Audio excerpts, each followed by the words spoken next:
radical Hyrulean.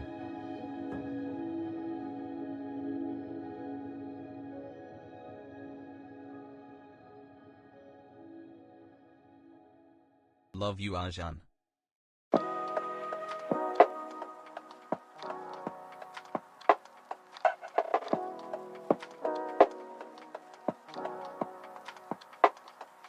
Let's talk to the manager of the ruling class. Their dictatorship is very unpoggers.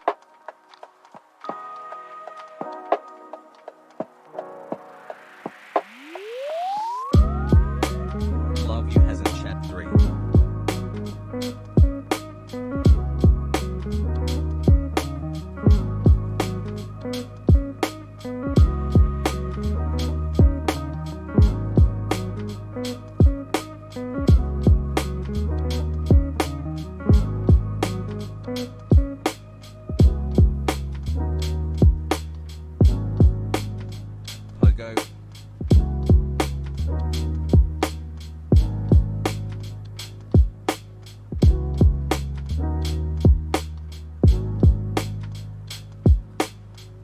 Love you, Hasani.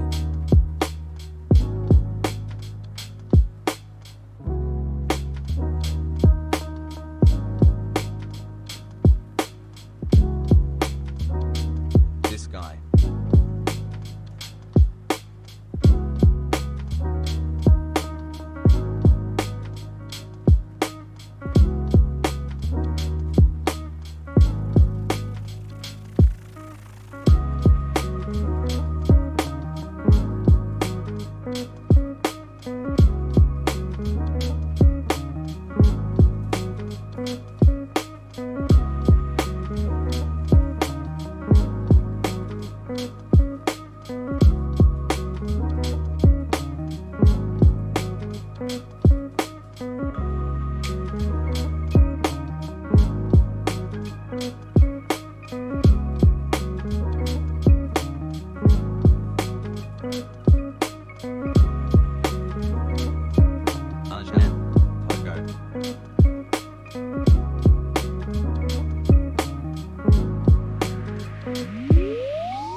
Q23.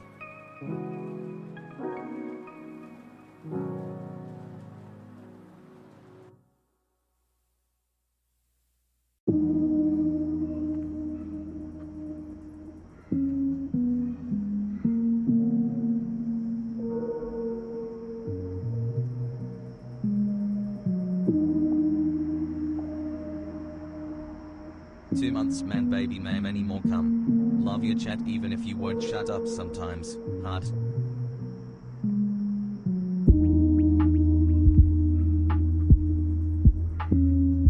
Months of content.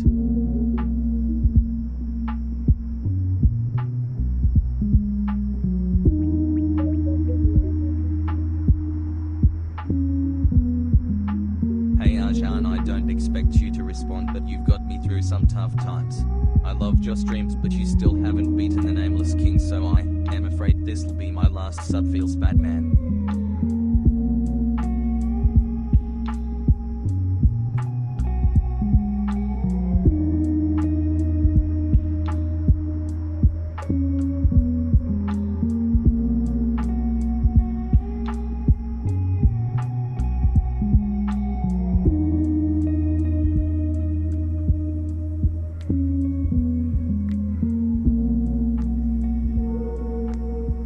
Months and he's never addressed my resub notification. Chat got me though.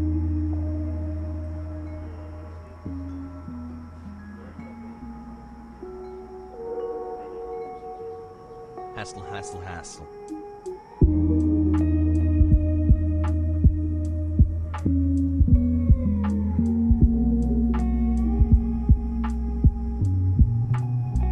It's cold out here.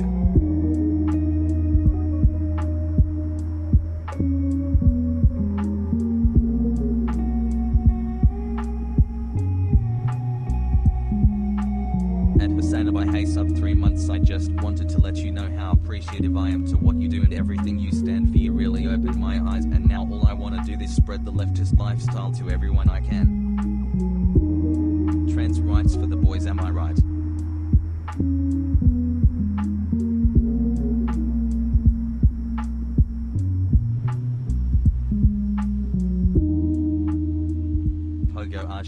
to Memphis, we have barbecue. What's going on, everybody? I hope everyone's having a fantastic evening, afternoon, pre-noon, no matter where you are in the world. I'm Hasan Piker, and this is HasanAbi broadcast. Coming to you live from rainy California, Los Angeles. It is hella rainy out here today, boys. It is not great. It's horrible. I got a real quick round of personal news I'm gonna get to for you right now. It's Monday, obviously. Yesterday, you're gonna hit me with an ad right away? What? I'm not running a fucking ad right now. What? Okay, all right, whatever. So yesterday I was supposed to take a day off, as you all know. Sundays are supposed to be my day off day, and it was not. It ended up being my Sunday ended up being a day where I stream for fucking 11 hours. Lots of Zelda was played yesterday. Very cozy, very fun stream. I think a lot of people enjoyed it. It is definitely one of those. It's definitely one of those games that has a huge fan base, and a fan base that coincides with mine. I guess it's like parallel to my fan base. So, it legitimately, it feels like it's a game that everyone is enjoying. So that's pretty cool. Anyway, I'm loving it. I'm enjoying it. That's a lot of fun. I've been playing the baby game nonstop, as you all know. Over the weekend, that's pretty much what I did. But today I was like, I got to bring my life back in order, Jack. I got to go work out, because yesterday I was supposed to work out because it's Sunday. I had time to work out, and I literally started my stream late too. And instead of working out, I played Zelda, and I thought to myself, wow, I'm like very addicted to this, and I'm not doing a good job with my real life expectations. I'm starting to gain a lot of weight. 5 months. It's not good. So glad I found. So this morning, what did I do? I decided, yeah, fuck it. I'm definitely going to the gym. So I make my way to the gym. As soon as I start driving over, it starts downpour raining. Kind of like Zelda. Whenever you need to do a fucking task that requires you to literally not be wet, it immediately starts raining. So boom, starts raining. I'm like, oh fucking Christ. I drive back home to work out indoors, which I did. And I have most of the stuff to work out, to do this stuff for today. The move sets I need to do are not that crazy today. So, drive back home, I start training, and what happens? Screech is dead. Fuck my lower back up. It's awesome, dude. I should have stretched my lower back a little bit more, and I did not. Or I should have stretched my legs, rather, because when you fuck up your back, it's not because of your back that's messed up, it's because of your legs. An injury is rarely ever about the exact location where you have that injury. It's always around the muscles that connect to that pain area, usually. Anyway, so I did that. Hips and hammies need to be stretched out a little bit more. So we're gonna do that. Sorry for hurting the believers this morning early on a Monday morning, but I was in the shower. I had to get ready. I did some big business deals on the phone, and now I am. Yeah, I just, like I said, I had to do big business deals on the phone and get ready, so it pushed back my stream time a little bit. But hey, it's 11:24, and I think I'm on time pretty well for what is going on. Boğaziçi olaylarıyla alakalı yardım etsen keşke reis. Abi bilmiyorum ne oluyor Boğaziçi'nde. Okay? Bilmiyorum ne olduğunu. Anyway, Boğaziçi ünlülerine gurur duymalısın. Bugün polis baskısına mükemmel direndiler. Okay, bakarız belki.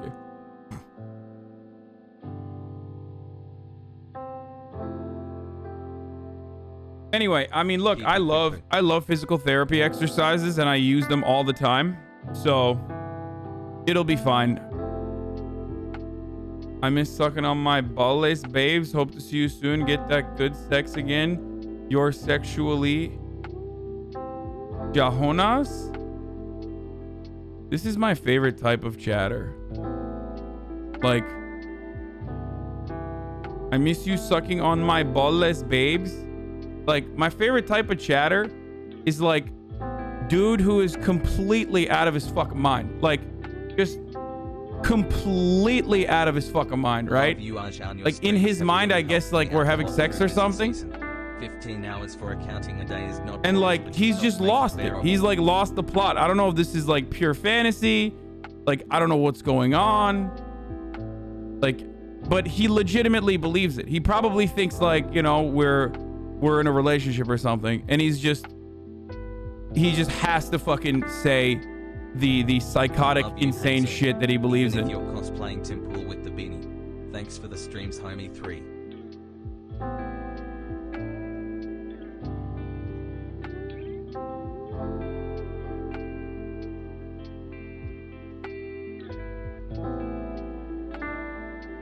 You missed the guy asking for CIA girls to come fuck him? Really? John.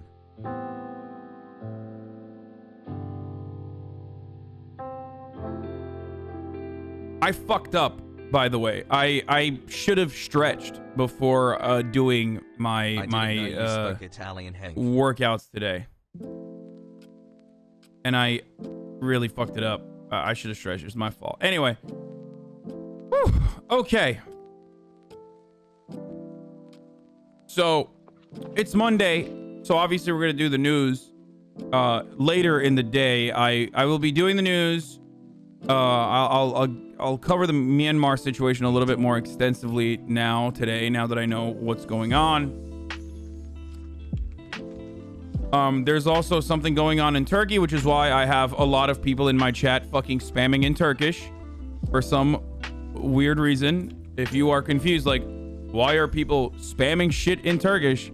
It's because there is something going on in like the prestige Istanbul University, Bogazici, which is one of the most famous universities in the country.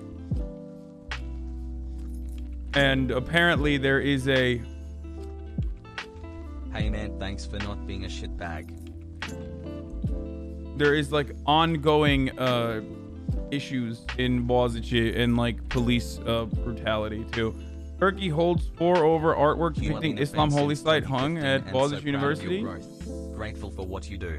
Hassle chat. Turkish police detained 4 people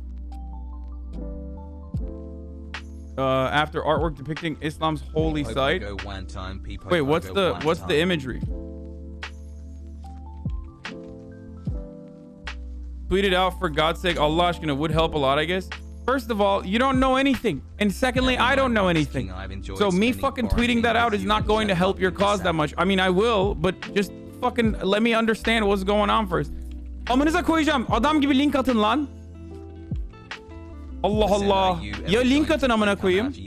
Ya da siktirin gidin yani. Açıklayan bir tane doğru düzgün link atın lan. Ağlayacağınıza, bağıracağınıza. So what? This is the reason why the Islamists are freaking the fuck out? Jesus Christ. Is it the protests going on in Europe against Turkey about the treatment of Armenians, Kurds, Greeks, and Assyrians? Those are protests against Turkey? No, that's not what's going on right now. Anyway. Terbiyesizler. Polis slogan bile atmayan Boğaziçi öğrencilerine gözaltına almak için bu bahaneyi buldu. Aşağı bak, toplu gezmek yok. Okay, so yeah, there is some fucking classic police brutality going on as well. So 3.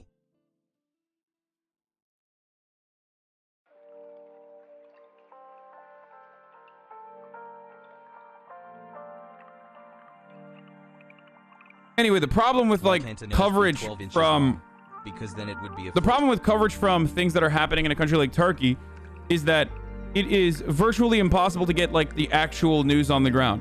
Think about breaking news stories about protests in the United States of America, where there is a lot more freedom of press, and there is, in comparison to Turkey, there really is. where in the US, the government doesn't have a lot of options to limit the flow of information because it's a foundational principle, the First Amendment rights of American citizens. They still do it, and they will still trample on your First Amendment rights quite frequently, like your right to protest, stuff like that. But for the most part, in comparison to a country like Turkey or even a country like Myanmar, for example, which we will be talking about today, it is a lot more difficult to control the flow of information. But because of that, there's a lot of misinformation that comes out about a particular subject when we are covering a breaking story, right? So in the US that happens, and I fucking live here, and I know the outlets, and I know the literal journalists that are breaking the stories, and there's still a lot of misinformation. So when it comes to talking about a story breaking out of Turkey, that is like tenfold. That's way more difficult because I don't know the journalist personally. I don't know what the eyewitness accounts look like, and I don't know how people are potentially framing an issue. So I will look into it a little bit more. I will do a little bit more due diligence on it, and then we will talk about it. I don't know why I'm saying all this in English, because half the fucking Turkish people that are spamming don't even speak English, and they just come in here to spam in Turkish and then fucking leave. So I don't even know why I described this entire thing in English, because the motherfuckers who are spamming don't even know what the fuck's going on. Okay. And then they leave anyway. So.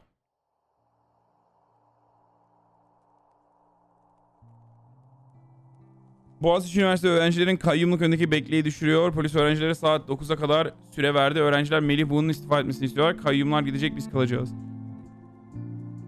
Okay, anyway, let's move on. Let's continue. So, personal news is where this is where I talk about personal news before people come in and start fucking spamming shit to be like, no. I know you have a way that you do your thing, but like, here's what you need to do right now instead. Stop everything. Yeah. Stop everything and like literally fucking just cover this. But, as far as personal news goes, that's pretty much it. My lower back is fucked right now. My upper back is slated to be fucked. So that's going to be pretty cool when, you know, all the way up to all the way from my lower back all the way to my fucking top of my back is going to be just like functionally broken. So that's all I got. Let's get started. It's Monday. There's a lot of news to cover. As always, Joe Biden is welcoming Republicans into the White House, you know? Kind of like how Johnny Harris welcomes different cultures and their breakfast into his home. Well, Joe Biden is inviting Republican senators to the White House. Big mistake, if you ask me, but we'll see what happens. We'll see what comes as a consequence to this. That's definitely some issue that we're going to talk about. So let me just post that I am live and alive and welcome the Normans into our home real quick so we can get started on it. And we'll start off with the Joe Biden, Joseph Robinette story quickly, okay?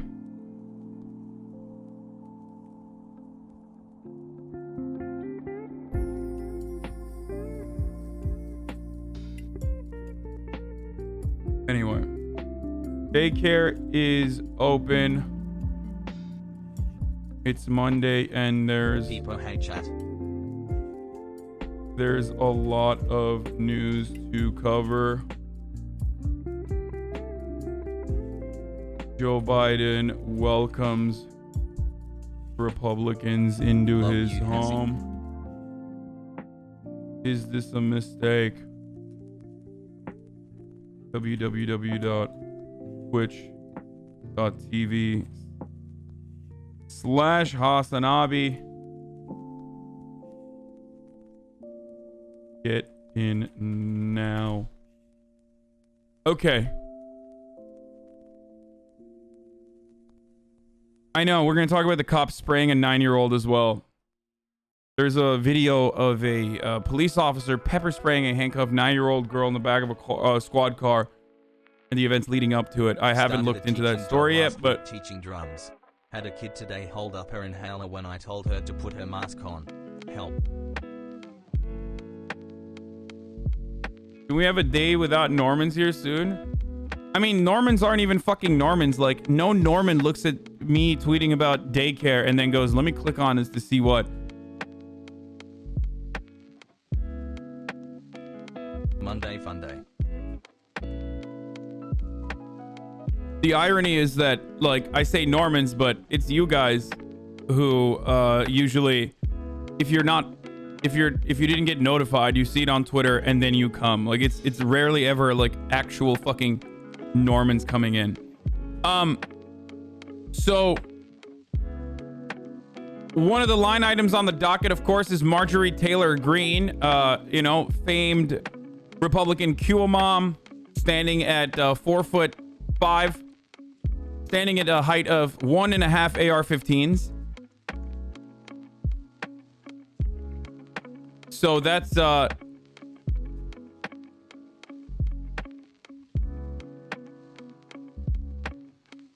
what? This is a video. Okay, here, I'll get started with the lib shit. Here, I'll just get started with the lib shit and get it out of the way. Here is Jen Psaki,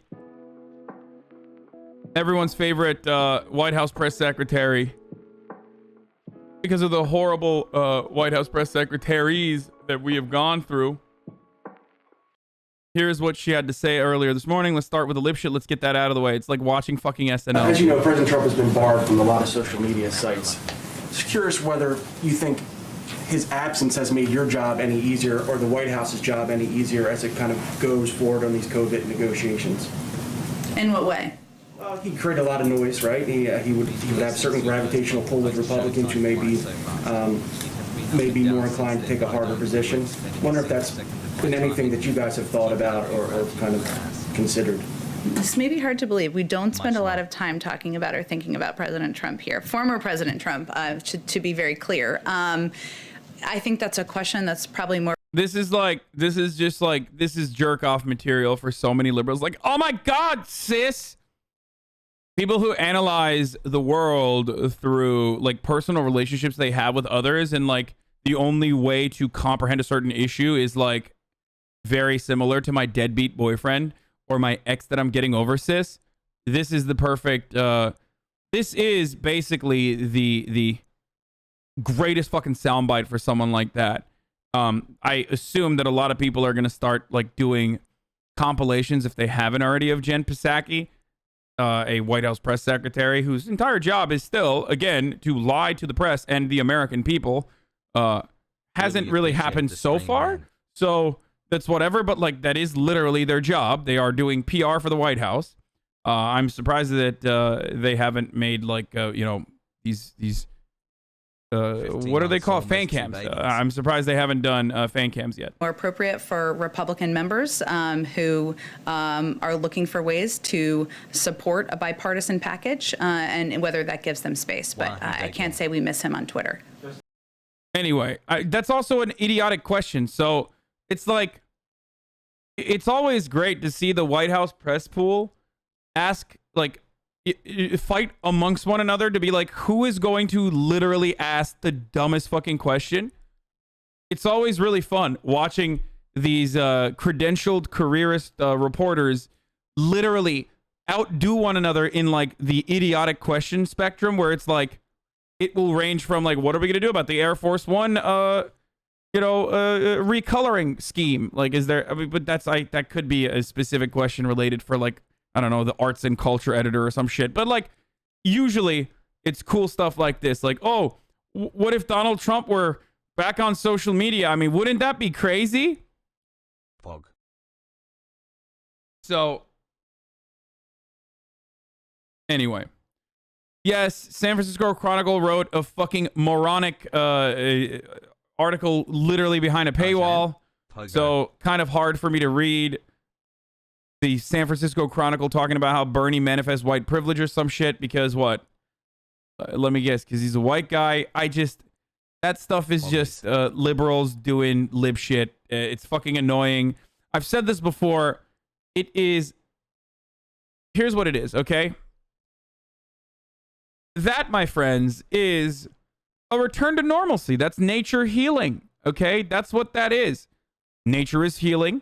You know, animals are coming back into the city. Wolves are taking over our streets. There's fauna growing everywhere. And also, liberals are back at brunch, and liberal op-ed writers in all of the in these local news and news in general need to find new ways to cynically weaponize social justice causes against the left, because the left makes them feel bad by constantly reminding them that their worldview is still relatively reactionary. Just because you say you love the gays or whatever doesn't really cut it, and that you are, in a lot of respects, especially when it comes to your economic worldview or your economic POV, are basically like a fucking Republican with extra steps. You're a Republican who does not hate gay people, or you yourself are gay. That's it. For some liberals. So they hate that there is someone or a group of people that are consistently challenging their worldview, asking them to do more, kind of spoiling it.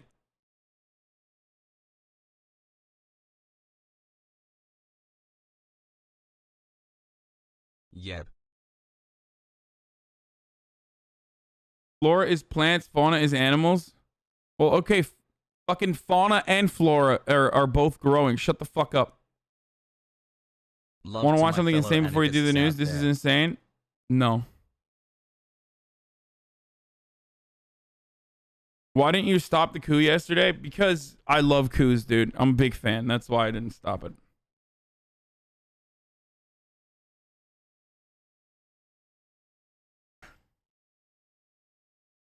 Could you be talking about fiscally conservative people that are also socially progressive? Yes, that is precisely who I am talking about. Thank you for streaming, HasanAbi.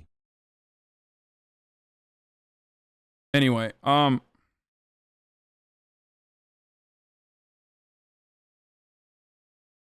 is this? Jesse Ventura being based? Jesse Ventura's epic rant against billionaires. There shouldn't be one billionaire the older I get. 1 billion. Oh, let's see what our fucking boy is saying, dude. What a king. What a legend. Let's see.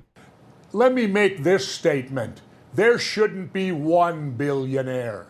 There should not be one person worth $1 billion. And I know that's shocking here. I know that, like, you see RT and you go, all right, fuck that. Like, for so many people, they don't care. Like, they know Jesse Ventura as, like, an unserious person. They know Jesse Ventura as the guy who's on Russia Today. It's over. Like, you're never going to listen to it. But here at the HasanAbi broadcast, we love Jesse Ventura. So hearing it come from me. But the older I get, the more flaws I see in capitalism, and the more good things sometimes I see in more socialism. And let me explain on this. What can one do to earn $1 billion? I had at one time what I considered the toughest job I've ever did in my life. I was right out of high school. I had a job with the Minnesota State Highway Department bridge crew, and my job was running the 90-pound jackhammer. You know, all day long on the street. That is the hardest job on the planet. You find me one that's physically or mentally tougher, and I was barely making above minimum wage. And you're telling me that these billionaires who are now doubling their money, doubling their wealth, that they work harder physically than someone spending 8 to 10 hours a day on a jackhammer? Bull crap is what I got to say to that. They earn their money by pushing. I thought he was going to say the hardest job he ever had was wrestling, where he had to get like shit fucking stapled on him and stuff. But no, it turns out it's the jackhammer. Pencils, and they don't even need to use deodorant because none of them ever sweat, I doubt it, at work. There should not be a billionaire, and I'm going on record to state this. Everybody talks about a minimum wage, a minimum wage, a minimum wage. I say it's time for a maximum wage. How about $12 million a year, $1 million a month? If you can't live on $12 million a year, $1 million a month, maybe we should bring back capital punishment. Well, they already have, haven't they? Bestie. Jesus Christ, dude. That last part was wild. I did not know that he was going there. I love that. I love that. No one is going to ever say yes to that, obviously. Dude, fuck it. Let's do... I've said this before. Fuck it. Let's just put it all the way up to 999 million. Okay? 999,999,000 with 99 cents. You go 1 fucking cent over that, and the government seizes your assets and redistributes it. We've had a fucking baby, Hasan. Okay? Like, that is an unimaginable amount of money. Like, that is such an unimaginable, insane amount of money. That's so much money. Even that doesn't fucking make sense. You know what I mean? Like, even that doesn't fucking make sense, but 1 cent over in your food? Yeah, no, I mean, like, your assets, your net worth, your wealth, like, redistribute it. I love the drawing of $1 million versus $1 billion using pixels is actually insane. Yeah, I know. $1 billion of anything is incredible to comprehend. Like, it's impossible to comprehend. Anyway, I love Jesse Ventura. He's like, he is a good heart, and that's important, okay? 1 billion seconds is about 31.7 years, so you aren't even 1 billion seconds old yet. Jesus Christ, I did not know that. Take thanks Russia today.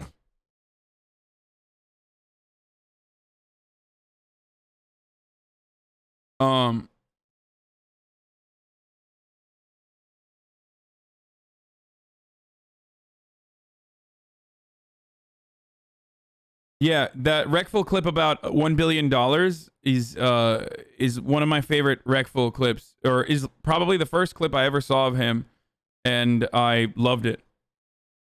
It's so good. We're not gonna watch it right now, but anyway, let's continue. So, thanks for 4 months, Hasgachi.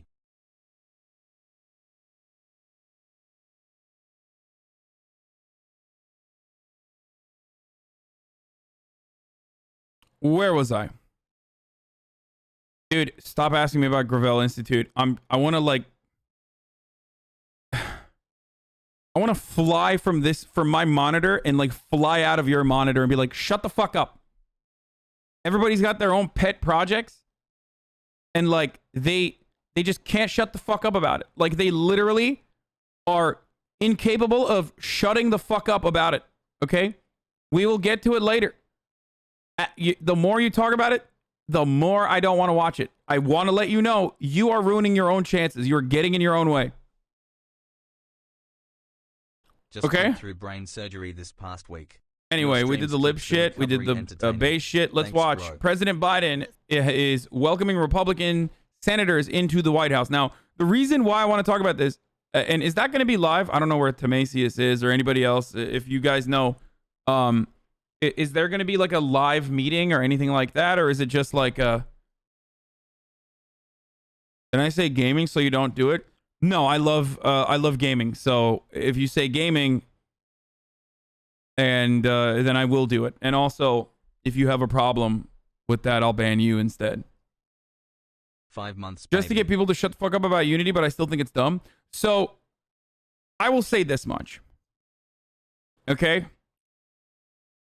In the past couple of days, and specifically I'm going to read a Chuck Schumer quote to you guys. But in the past couple of days, or in the past month or so, I have heard things from congressional Democrats that I never thought I would hear. Specifically from the likes of Cuck Schumer. Now, Cuck Schumer is a cuck in every way. He is really feckless, coward, powerless. These are the words I would use to describe Chuck Schumer, but for some weird reason, I don't know if it's the fear of God or the fact that he might lose his like Senate seat or something. I don't know, like if he's worried about a primary or something like that. But Chuck Schumer has been saying some great stuff. He started off with the $50,000, like urging the president to take away $50,000 of student loan debt, which was pretty wild and unexpected. All the way to what he said yesterday in an interview with, I believe, Michael McAuliffe, who is writing for the New York Daily News. Now, I'm going to show you a video of it as well, but I'm going to read a quote to you right now, okay? Schumer says, we cannot do the mistake of 2009 where they whittled down the program so that the amount of relief was so small that the recession lasted 4 or 5 years. And then on the ACA when they spent a year and a half negotiating and then didn't come to any agreement. So, he is absolutely fucking right. I've never heard a quote that is 100% in line with what I've been saying about the way that Democrats engage in politics and some of the glaring failures. It is remarkable to hear this from Chuck Schumer, nonetheless, who isn't even as aggressive as Nancy Pelosi in a lot of circumstances. Like Nancy Pelosi, demon, disliked by all, who gives a shit. Ultimately, she is aggressive. Part of the reason why Republicans hate her is because she is an aggressive whip. Okay? Chuck Schumer, on the other hand, is kind of a pushover. So it is very shocking for him to say something so correctly, to point this out. Okay? This is a 100% excellent 10 out of 10 quote. Totally on board with this take. This is a gigantic problem for the Democrats. And what I'm starting to see from the Democrats is that, and I mentioned this even on that interview that I did with Catherine, if you guys remember, younger Democrats, or freshman Democrats rather, regardless of whether they are progressive or whether they are moderate, are definitely aggressively partisan and willing to fight the Republican Party. And the greatest example of this is someone like Pete Buttigieg, who only cares about winning, who only cares about assuming a role in the Democratic Party, right? And he is absolutely a fucking moderate, and yet he rarely ever holds back from attacking Republicans. There is a generational gap. There is certainly a generational divide between establishment Democrats who are older and have been around for a while, and even moderate Democrats who are new, and certainly the progressive Democrats as well, in how to deal with unity and how to deal with the Republicans in general. And I am seeing that from even the moderates, and that is a good thing overall. Okay? Because people who make it seem as though unity means compromising with the Republicans, who are not even interested in compromise, who use the tool of compromise and bipartisan support on a bill like a fucking weapon to chip away at that bill with no intention whatsoever of ever fucking signing off onto that bill and forcing a budget reconciliation passage of that very same bill, but now that very same bill is neutered, is unacceptable. It cannot happen. It happened throughout the Obama administration because they only needed a couple of Republicans, you know? They only needed a couple of Republicans at every point, which meant that it was easy for them to assume, like, we're going to work with the Republicans. No, they never did, and the Republicans were never interested. They saw that as a way to shit on whatever bill they wanted to chip away. The stock person who is crying about me not reading their dono, I went all the way back. Oh, bro, you're on the front page of PRDZCA LMAO. You're lucky. I don't know what that is. I'm not going to click on it. Okay? I don't know. Just because you donated something, it does not mean I'm going to click on your link, especially when it's like some random ass link, okay? I'm not going to click on it. Stop.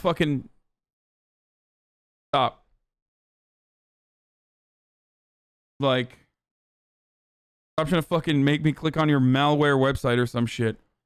And also, if it is actually some fucking porn or something that will get me banned, I should probably just ban you ahead of time. Anyway.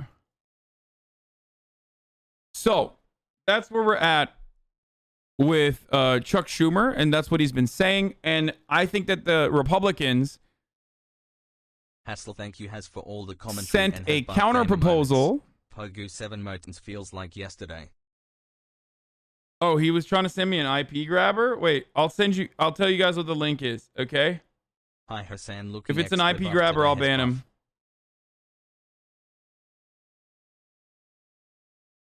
You're on the front page of trndz.ca. Has scoot. Let's see what this is. trndz.ca link. Scam.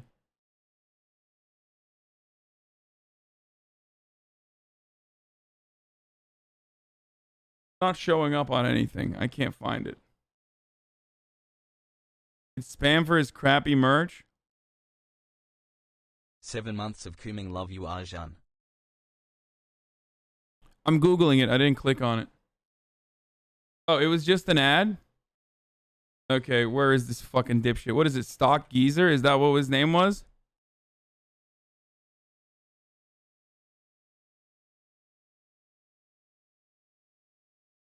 He's trying to do that Ludwig shit. Yeah, I know. Stock Geeker? Okay. There you go. Congratulations. 5 months Thai hassle.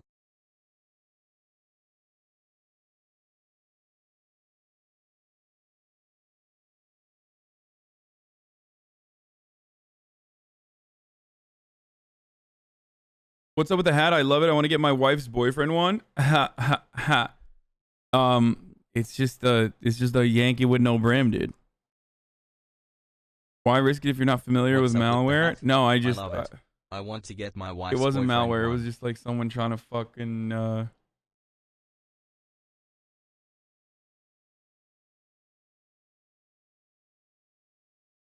Noah Centineo has been cast in an untitled film about the Wall Street chaos from GameStop stock skyrocketing due to Reddit. It will be released by Netflix with Mark Boyle in talks to write the script. Really? 2 month pog, please do not ban me. Bro, I swear to God, we are in such a deep fucking show black hole right now that like people are just trying to make a movie about anything, dude.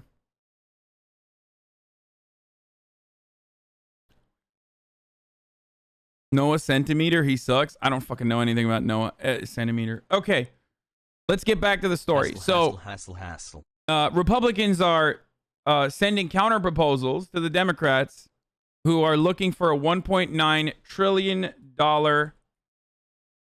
relief bill right now. Okay?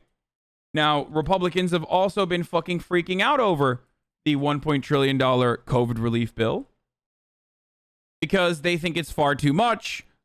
Even the moderate Republicans have talked about how it's far too much. I mean, we just spent $900 billion. What are we going to do? We're going to spend another $1.9 trillion. I mean, that's crazy. Come on. Okay. So a group of 10 Republicans launched an effort to try to force President Joe Biden to negotiate a bit on his planned $1.9 trillion COVID relief package. The senators are asking for a meeting with Biden to negotiate the measure as Democratic leaders are getting ready to lay the groundwork so they can pass the package with only Democratic votes. In a letter to Biden, the senators, led by Susan Collins of Maine, say they are putting forward the plan in the spirit of bipartisanship and unity. Suck my dick, Susan Collins. Suck my entire cock, Mitt Romney. Suck my fucking dick to all the Republicans who are trying to say, oh, dude, come on. We got to do unity. Oh, we got to do unity. The only fucking unity is if you're going in and you're saying 1.9 trillion is not enough. We got to do 2.2. Okay? That's it. Fuck your unity, you dumb fucks. Suck my dick. Okay? That's what I have to say. Now, you're going to say, well, Hasan, I mean, bipartisanship is at an all-time high. We got so much going on. I mean, fuck, dude. Fuck. What are we going to do? What are we going to do? Okay? Professional Republicans are only using this just like Democrats are. Professional Democrats are saying unity because it's something that you have to say. And professional Republicans are using unity to be like, no. We got to do this bipartisan thing. Come on. We got to do unity. Please, if we ask nice. 6 Fuck off. Pog. As far as UI, it goes to $300 a week through June 30th for all states. Funding to improve the UI hardware and software. This is the small bill. HasanAbi, me boy, give it up one time. Extending SNAP through September 30th. WIC NAP block grant for territory state administrative match. Direct payments goes down to 1,000 a person for 1,600 total for singles. Yeah, fuck that. You make me look smart in libraries. Here is Biden's original 1.9 trillion proposal. Provide 1,400 per person recovery rebates on top of the 600 already issued, leading it up to 2,000. Republicans are already trying to. They're already trying to fucking take more than that. They're already trying to whittle that down. Suck my dick. Here's what he should say as a counter proposal. If you ask me, I'm wearing the I Stole It Jack shirt right now. If I was Joe Biden, I'd be like, you know what? I've thought long and hard, Jack. I've thought long and hard about this unity thing. And it seems like the American people want $2,000 and not just $2,000, but 2,600 total if we have, Jack. So I thought about it, and my counter is the fucking checks just got $600 higher. You know, just like pull a Trump, dude. Yeah, guess what? Here's my counter proposal. Instead of 1,400 per person, we are actually going to do 2,000 per person. And if you come back to me with more bullshit, I'm going to increase it even further. I mean, that would never happen because it's Joe Biden we're talking about, but you know. Yeah, the wall just got 10 feet higher. Boy. The checks just got $600 higher.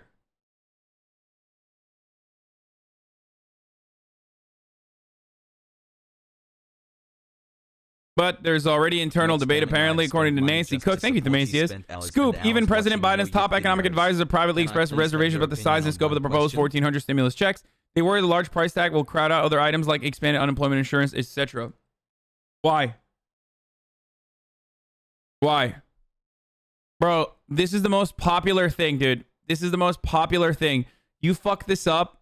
You are such a fucking idiot. People are already mad that it's like 1,400 and not 2,000. They're like, why aren't we getting $2,000? It's already like hard to message around it. Okay? You know what I mean? It's already hard enough as it is to message around 1,400 instead of 2,000. Okay? Because it was 2,000 from the beginning and the 600 was a down payment. His words. So it's already fucking difficult enough as it is. If you were to lower that down even further, it's a wrap, dude. People are going to be like, fuck you. I was going to get 2,000. Now I'm getting 1,000? No. Fuck you. So don't fuck this up. Please. Please. I saw some fucking poll numbers. Where is it, dude? There's new polling that came out. Fuck, I wish I saved it. There's new polling that came out talking about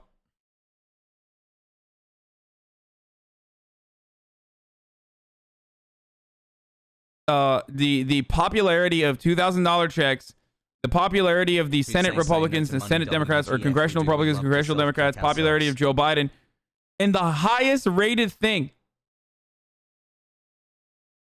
was $2,000 checks, dude. Only 2 okay. months, Sag.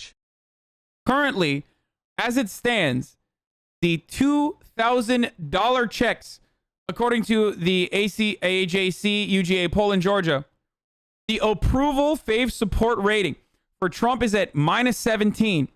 Kemp is at -9. Raffensperger's at +13. Biden transitions at +25. Biden favorability is +11. Abrams at +10. Ossoff at +10. Warnock at +17. Wow, so weird. Radical liberal, even higher than fucking John Ossoff. I wonder why. Dems that are at 6. GOP -26. $2,000 checks are at a +56 approval rating, dude. Okay? I don't know what you need more than this, dude. What do you need? What the fuck do you need? Do you need it to be 100% approval rating? Like, if there's one person in the country that says, yeah, you know what, I don't think we should do these stimulus checks, Democrats are like, hold on! Hold on! We need to hear from this one guy. Will be a $1,400 check. I know that Hundreds of millions of you Americans believe that you deserve $2,000 checks, but this one guy we found says otherwise. We need to hear from him. That's how democracy is done. That's unity, motherfucker. What do you need? What do you need? That is unity, bitch. You don't unite more than plus 56. It is such a gigantic, and I mean absolute fucking hard-throbbing cock of a bonus for the Democratic Party. Do this, okay? Do this immediately. What the fuck is wrong with you? Like, it's not socialism. It's nothing. It's literally a fucking tax rebate. You guys love doing tax credits. This is a fucking tax credit. Is that the way you need to tailor it to make sure that the messaging is off on it or something?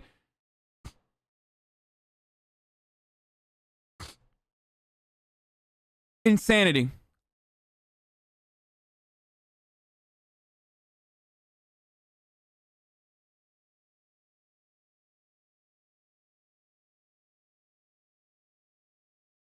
Yee-ho, many more months of absorbing your opinions and learning from them. It's so dumb. Of ideas. Psaki on the COVID relief bill said this earlier this morning. This is a good sign. They're worried about it being too small, not too large. It's an exchange of ideas, an opportunity to do that. This group obviously sent a letter with some outlines, some top lines of their concerns and their priorities, and he's happy to have a conversation with them. What this meeting is not is a forum for the president to make or accept an offer.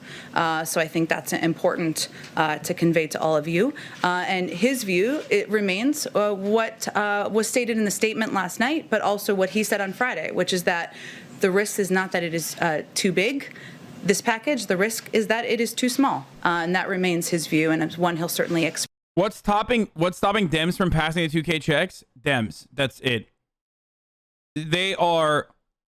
What's stopping Democrats from passing the $2,000 checks right now is just Democrats. It's just the reality that Joe Biden set ahead for himself.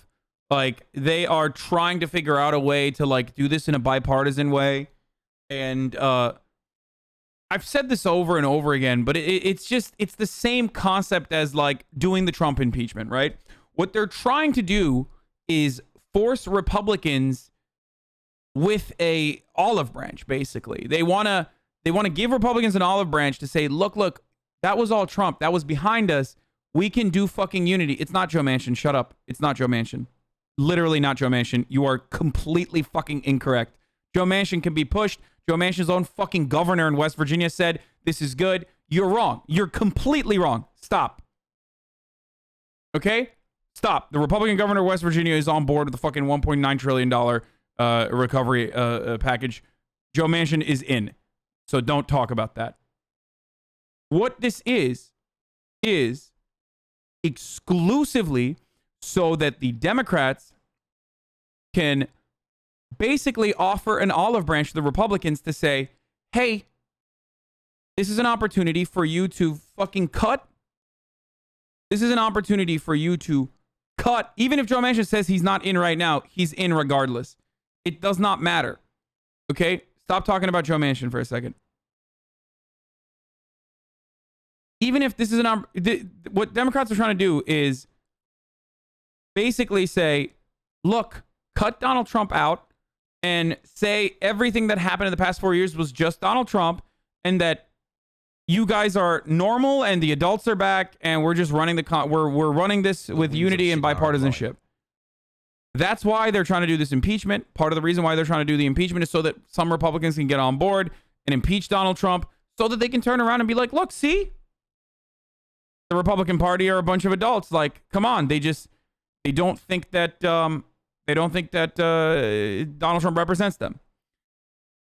Just like this is the exact same reason for why they want to do a bipartisan bill on this COVID relief package. They don't need to, but the reason why they want to do it is so that they can say, look, we're adults. We can work together. Isn't it wonderful? We have returned to normalcy. Now, if you ask me, fuck that. The only reason why you should dangle bipartisanship in front of their eyes is to make them grovel and beg and come to you and say, yeah, this is our counter proposal. Can you please, please, please work with us? Only to turn around and be like, fuck you, suck my cock, crawl the fuck back out of here, you stupid, pathetic, silly bitches. That is what Donald Trump would do. And that is what Joe Biden should do. He's not going to do that because they absolutely are trying to do the thing that I already mentioned, which is normalize Republicans and make them seem as though they are normal and not fucking psychopathic demons. I'm going to continue on this really quickly. There's a good Bernie Sanders video that we're going to talk about. We're going to watch. But as I've mentioned already, we'll hear from the West Virginia governor as well, the Republican governor of West Virginia.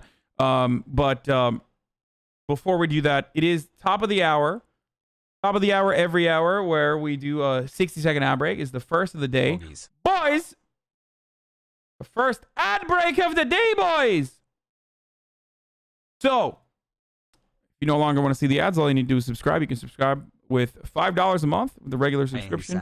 Or you can subscribe for free with your Twitch Prime by connecting your Amazon Prime account to your Twitch account. Here's the motherfucking 1-minute ad. And let's continue with our coverage here. Is critical for Americans right now. It's critical to your folks in West Virginia. You've been clear about your desire to support President Biden, to work across the aisle. When it comes to this COVID relief bill, I wonder what is more important to the people of West Virginia and to you. That Biden's $1.9 trillion bill passes, even if it's without Republican support and through reconciliation, which would mean bigger checks to your folks in need, or that it's a bipartisan agreement, even if it's less money? Well, first and foremost, I wish we'd all come together, and that's just not blowing smoke. I mean, that's just because I don't do that. But the other flip side of it is this, is, Poppy, we've got a lot of people in West Virginia that are still struggling with paying their power bill because they got laid off because this pandemic just swept their job away from them. Right, you know, so which one is it? And I mean, at the end of the day, really and truly, Poppy, what we need to do is we need to understand that trying to be, per se, fiscally responsible at this point in time with what we've got going on in this country, if we actually throw away some money right now, so what? We have really got to move and get people taken. Guys, by the way, I love the framing of this question. It's like, well, would you rather take more money if it meant like not uniting the country? How about we take the money and we unite the country? Which is exactly what he's saying. Guys, this is the Republican governor of West Virginia. It's not like this guy represents the interests of West Virginians, and he's saying like, no, we want more money. You know why he's saying that? Because West Virginia is a third world country, okay? And it's gotten to a point where it is undeniable. Like, fuck Joe Manchin, dude. Seriously. Anyone who stands in the way of West Virginia's getting more money is a complete fucking psychopath, dude.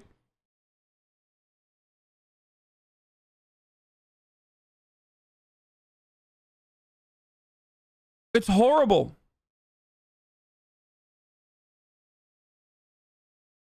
Taken care of and get people back on balance. And I want to work with the Biden administration just like I worked with the Trump administration, and I want us to move forward. That's really significant to hear from a Republican like yourself in a state where your Democratic Senator Joe Manchin thinks these payments are not targeted enough. Have you talked to him about it? Well, I have not talked directly to Joe about that and everything. I don't really know exactly what the thinking could possibly be there. I mean, we got people that are really hurting. I mean, that's just all there is to it. And on top of that, here's a perfect example. By the way, this dude is literally like the archetype for what Joe Manchin is doing as well. Like, a party switching and like literally being one of the more, like, he's not like a fucking good person. He's not like a liberal savior or anything like that. This is what West Virginia politics looks like, unfortunately, and it has become more and more reactionary as time has gone by. So Anyway, let's keep going. My executive assistant came in the other day and said, not far from my home, there was an elderly man that froze to death in his house and everything. Probably couldn't afford to pay the power bill. You know, I mean, there's so many different things where people are really, really hurting. Okay. And today, we've got to move. We can't hold back. We've got to move. So, he was a Republican, switched to Dem to run for governor, switched to Republican 7 months after being sworn in. Yeah, I mean, these guys are fucking terrible. So, you don't want to be on the right of your fucking governor. You know what I mean? You don't want to be to the right of your already like Republican governor in West Virginia. That's why I said Joe Manchin is bullshit. He might enjoy the fucking moment in the spotlight or whatever, but it literally doesn't matter. Okay? So, yeah, Kamala Harris. Oh, so this is what I was going to talk about. So Kamala Harris went to Arizona and went to West Virginia to put pressure on Joe Manchin and Kristen Sinema. Okay? So she specifically went and gave local news interviews talking about our interview with the fucking stimulus. It's a fucking wrap after that, boys. That is actually pretty smart. And it shows me that Democrats, when they know how to fucking act, they know what to do. Like, which almost angers me a little bit more, because it's like, where the fuck have you been? Like, where was this energy when Obabe was in charge, you know? Anyway. But, yeah, so she went and she gave local news interviews in Arizona for Kristen Sinema, who is going to be like the fiscally conservative, and also one in West Virginia for Joe Manchin. It's not happening. Like, these guys, no, there is going to be unity. This is how you whip your fucking party. Okay? This is how you whip the party.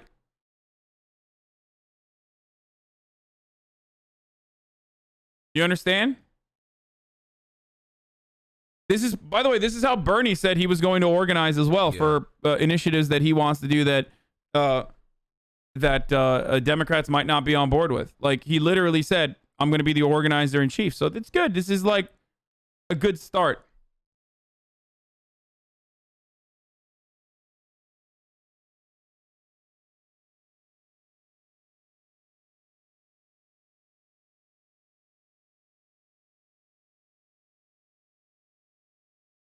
Manchin isn't up until 2024. How much pressure can this apply? It doesn't matter. It doesn't matter. It's not just your reelection. If your Republican governor is to your right, and if people are literally nonstop fucking pressuring you, you're still a human being. Like, you're not going to fucking be like, nah, doesn't matter. I'm gonna vote the way I want to vote for some fucking person that does not exist. You could. Oh, the governor on your right is running to your left. Yes, sorry. That kind of pressure is supposed to fucking work. Politicians react to that sort of pressure. Vice President Kamala Harris last night drew some national attention. Today, the White House answering questions about the vice president's appearances on two television stations, one in Arizona and the other right here, WSAZ. As News Channel 3's Amanda Barron reports, the interview even took Senator Joe Manchin by surprise. Democratic U.S. Senator Joe Manchin spent time Friday checking out one of West Virginia's COVID-19 vaccination clinics, just a day after Vice President Kamala Harris joined WSAZ for an exclusive interview to talk about the proposed American Rescue Plan. I saw it. I couldn't believe it. No one called me. We're going to try to find a bipartisan pathway for it. I think we need to, but we need... Shut the fuck up, you stupid fucking demon. Suck my dick, dude. That's perfect, by the way. That's great. Nobody called me? Yeah, that's why you look like a bitch right now, okay? You look like a fucking deer caught in the headlights, because that's what you fucking get, motherfucker. That's what you fucking get. Need a good look. Fuck this guy, dude. Nobody called me. Like, these guys are such petty fucking bitches, dude. I swear to God. Together.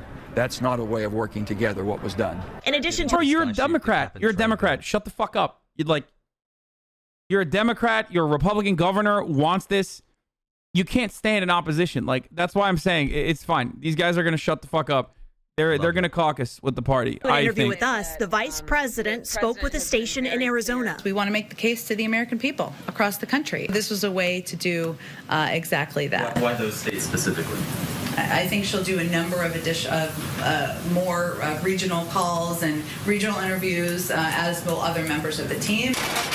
The American Rescue Plan would give $1,400 checks to essentially every American.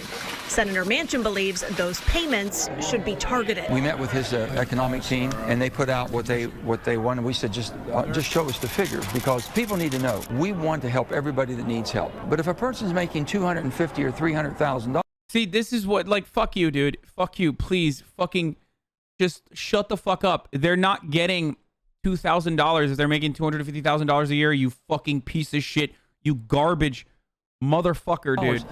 You are a garbage person. I don't think they're in much as need as a person making... Yeah, that's why it's fucking means tested. Shut the fuck up. Oh my God. It doesn't matter. They're literally going to get taxed in the end of the fucking year anyway. You are such a fucking garbage person, dude. God! 40 or 50 that's been, okay, that's all I've said. We're going to target it. Two different approaches from one political party. We ran as Democrats, but we are Americans, and we will lead as Americans. The reason I am here in West Virginia talking with you is because I don't mean he's a garbage man. A garbage man is a fucking incredibly important, essential job in an honorable profession. I'm saying he's garbage. Like, he is a person who has become just garbage. Everybody matters, whether you voted for us or not. Trash. The election is over. And now is... Senator. Of course he's fucking spewing Republican talking points because he's a Republican. Anyway. Yeah, he's a POG, a person of garbage.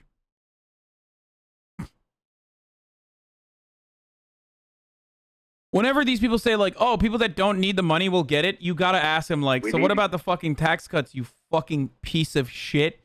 What about the fucking tax cuts? Anyway, there's a little bit more. Here is Senator John Tester on the coming COVID relief bill vote. $1.9 trillion. It's a lot of money, but I think the economy is in trouble. Every economist that I've talked to certainly points out that things aren't getting better right now. And I think until we get this virus behind us, this is the way it's going to be. And so I don't think $1.9 trillion, even though it is a boatload of money. All he said is the rich shouldn't get the stim check. What's wrong with that? Because the rich aren't getting the stim check, you dumb fuck.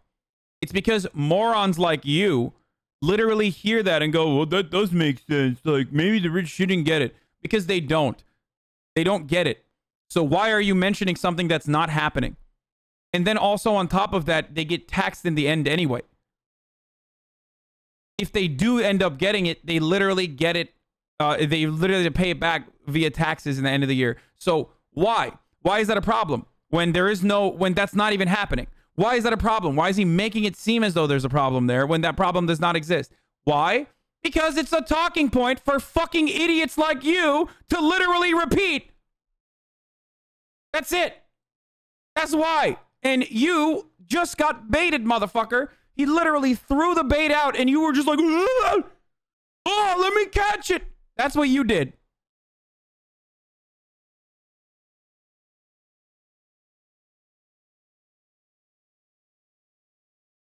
So stop being dumb.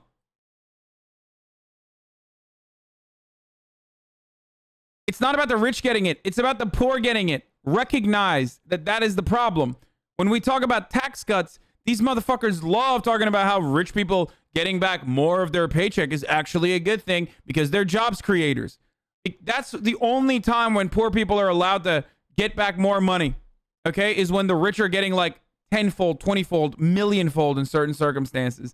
That's it, okay? But now, oh, the rich people don't need it. They're not even getting it, and it doesn't matter, okay? I received my first dose of the Moderna vaccine today. Feeling a bit safer at work. Love you, chat.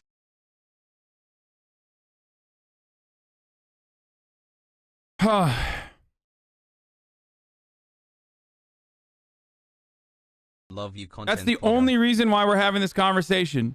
We never talk about this stuff. We never talk about this stuff in any other circumstance. It's only when the poor get money that we go, whoa, whoa, whoa, there's a moral hazard here, okay?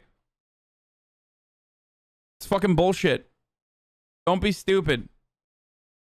Money is too much money. I think if we're now is not the time to starve the economy. After we get the economy going, then let's look at ways we can pay the debt down. But for right now, businesses need help, working families need help. We need to get folks back to school. We need to get the vaccinations in people's arms. Well, look, I think $1.9 trillion, it's a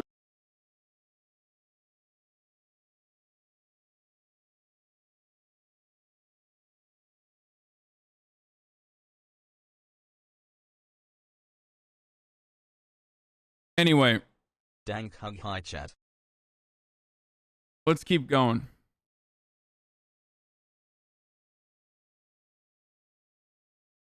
Fuck lives, only the economy matters, fucking loser. No, he's on board. He's on board the 1.9. Like, people that normally wouldn't be on board with the $1.9 trillion are on board with it because it does not make sense not to at this point. Like, every fucking person, economists are on board with the necessity for a big proposal.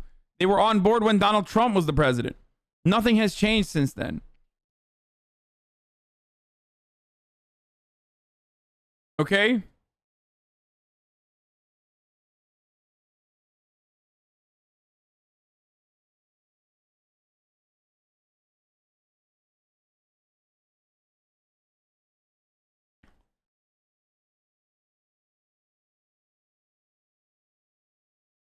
Okay. Let's keep going. What's your take on MA Senator Ed Markey? He's pretty on board with leftist ideals. Yeah, he's great. So, fuck Joe Manchin. We'll get to that Robin Hood shit in a minute. We talked about the West Virginia governor. We talked about the popularity. We talked about the differences in the two proposals. We talked about why Republicans are proposing the counteroffer, the $600 billion counteroffer. It's just to fucking hurt the current proposal at hand, okay? That is the only reason why they're doing this. So let's listen to what Bernard Sanders had to say about all this. Are you willing to get sufficient Republican support before you would greenlight Democrat attempts to use reconciliation? The decision to use reconciliation will depend and say. What is this music, man? Aiming to admit bipartisanship might not be possible in passing his proposed COVID relief bill. Incoming Senate budget. Again, like, bipartisanship might not be possible when passing this COVID relief bill. Okay, so what? Why? Why do we care about bipartisanship? We care about bipartisanship for passage, right? For quick passage or swift passage of bills. That's the only reason why we care about it. Why would we care about it just for the sake of bipartisanship? Like, oh, but it's a lot better if it's bipartisan. Like, fuck off. Who gives a shit? The government is supposed to work for you, okay? If it's working for you as intended, then shut the fuck up. Who gives a shit who's passing it? Committee Chair Bernie Sanders has been leading that charge and joins us now. Good morning, Senator. The Democrats seem prepared to pass Biden's COVID relief package with or without Republican support, which has been shrinking in recent days. Did the president overestimate the appetite for bipartisanship? Look, Martha, we all want bipartisanship, and I think you're going to see more of it as we move down the pike. You're going to see bipartisanship on infrastructure. There are a lot of Republicans who are outraged by the high cost of prescription drugs in this country. We pay 10 times more than other countries do for certain drugs. We are going to look forward to working with Republicans. But right now, this country faces an unprecedented set of crises. We have families who are watching this program right now who cannot feed their kids. We have millions of people who face eviction. We are in the midst of the worst pandemic in 100 years. We have got to act, and we have got to act now. And we just don't have.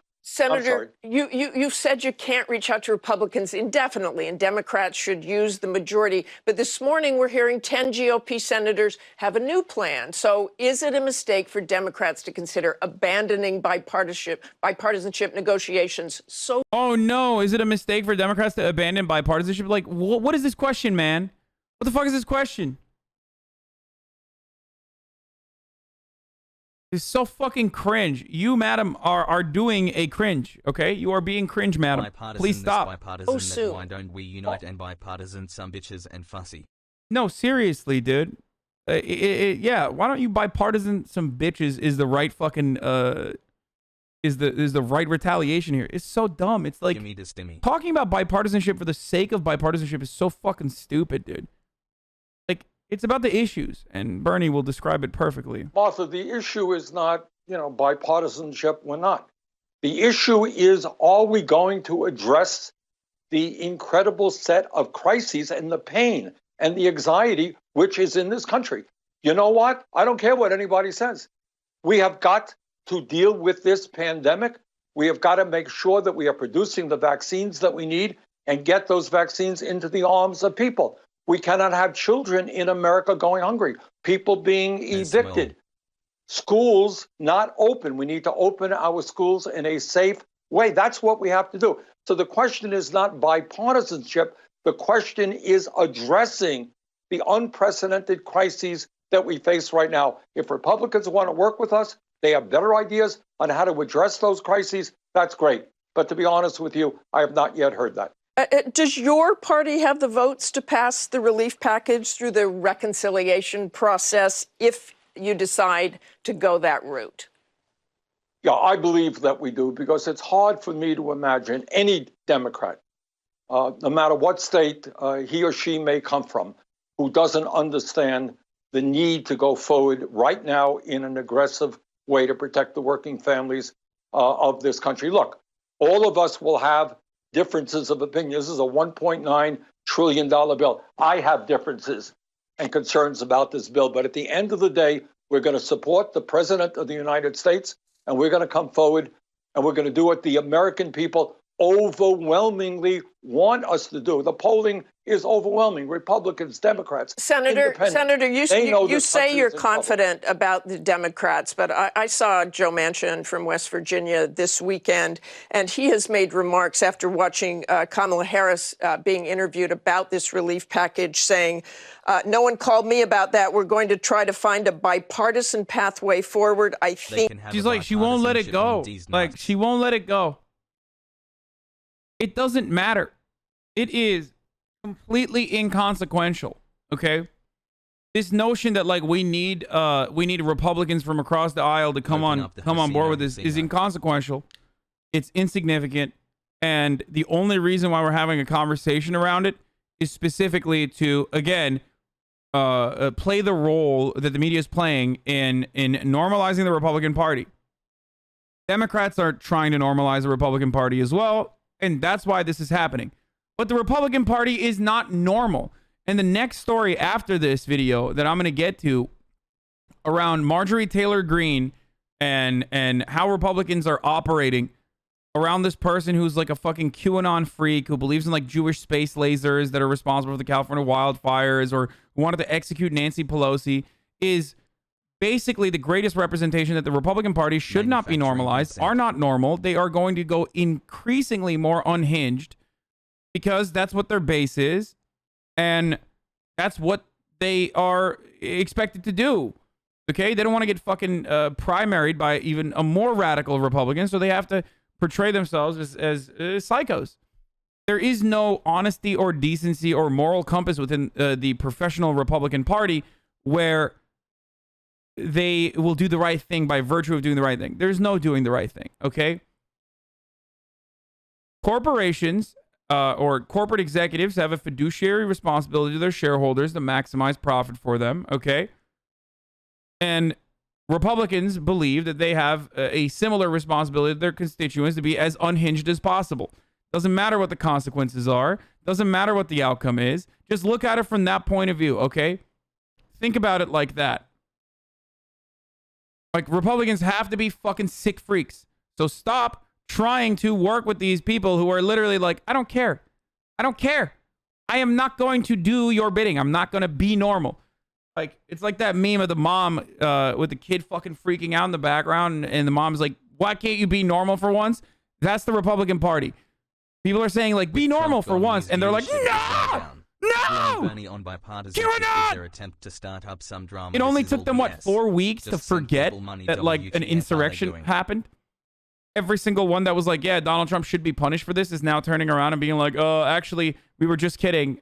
You guys are fucking pieces of shit for even wanting to impeach Donald Trump. You're just, I guess you're, like, jealous of him because he's sexy. Like, fuck you. 4 weeks, man. 4 fucking weeks. We just ended the month of January. And already Republicans have forgotten about the hog insurrection that occurred. So there is no normal. Stop trying to normalize Republicans. I keep saying this over and over again. Stop trying to normalize Republicans, okay? And this goes out to the fucking media too. I think we need to do that. We need to work together. That's not a way of working together. Are you still confident? Yep, I am absolutely confident. I'll tell you also why. Joe Manchin is a chairman. I'm a chairman. Democrats have majority because of the fact that we won 2 seats with great candidates in Georgia. And obviously, those candidates won the support of the people of Georgia. But that campaign, in many ways, was a national campaign. And what those candidates said is, yes, we are going to provide checks of $2,000, $1,400 on top of the $600. Yes, we're going to extend unemployment benefits. Yes, we are going to address the needs of working families. The entire Democratic Party came together behind the candidates in Georgia. We made promises to the American people. And if politics means anything, if you're going to have any degree of credibility, you know what? You can't campaign on a series of issues and then after the election, when you get power, say, oh, well, you know what? Change our mind. That's not the way it works. We made promises to the American people. We're going to keep those promises. And Senator, speaking of Georgia, I want to talk about Marjorie Taylor Greene. We've been talking about her this morning. Do you believe she's fit to hold office, and should she be on the Education Committee? Look, I think the idea that you're talking about members of the U.S. House of Representatives are talking about violence, that is, you know, it is almost beyond comprehension. And I think this is something the Republican Party has got to deal with. Look, I'm not, going to give the Republicans advice. They don't want my advice. But ultimately, they will continue being a conservative party that believes in democracy, or an authoritarian party based on big lies, conspiracy theories, and in fact, a movement toward violence. And I hope the Republicans make the right decision and come down on the side of democracy. And Senator, we only have about 15 seconds left, but there was a big story this week about the Robinhood app and GameStop. Some of your colleagues were very critical of Robinhood's decision to block its users from purchasing more GameStop stock on Thursday. What do you say to them? What do you think needs to happen quickly? Everybody's talking about Robinhood, but meanwhile, all they're doing is robbing the hood, believe me. That's right. Thanks to 5 months with this coup, well, I was able in to one make a good sentence, political I have take long that believed impressed an that the old business crush. model Thank of you, Wall Hasan Street is Hasan. fraud. I I think we have to take a very hard look at the kind of illegal activities and outrageous behavior on the part of the hedge funds and other Wall Street players. Okay, thanks very much. Very succinct. Appreciate it. Hi, everyone. Oh, my God, that's so loud. Chris Wallace presses Biden's economic advisor on executive order. Biden's top economic advisor responds to the GOP letter.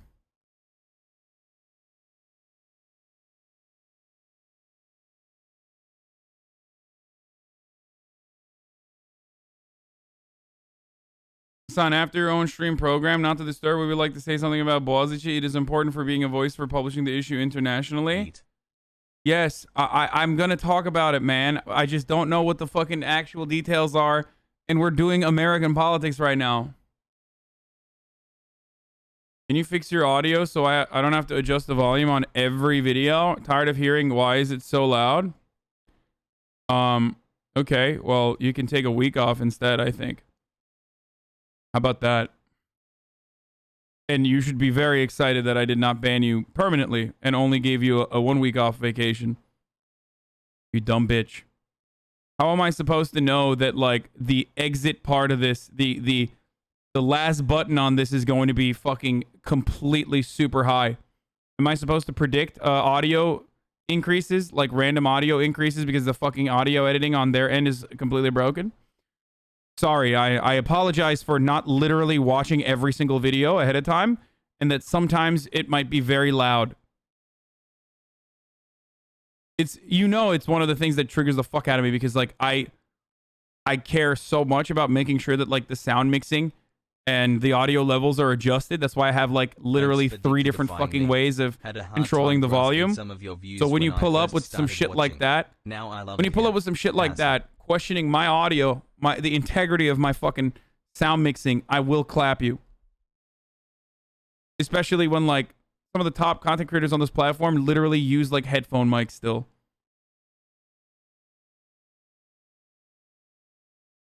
Senator Schumer has officially announced from the Senate floor that he and Nancy Pelosi will file a joint budget resolution with the $1.9 trillion price tag. That's it. Oh, fuck. That's it, boys.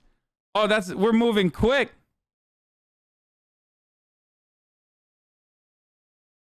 That's great. They need to move quickly here to make their deadline. Oh, wow. I like that. They were like, hey, Republicans, come. Republicans, pull up with the shtick. Just kidding.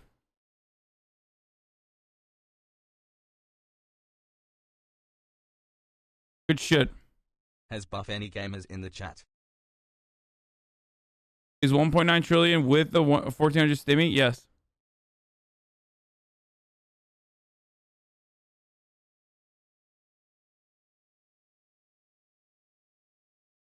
It has it in it, yes.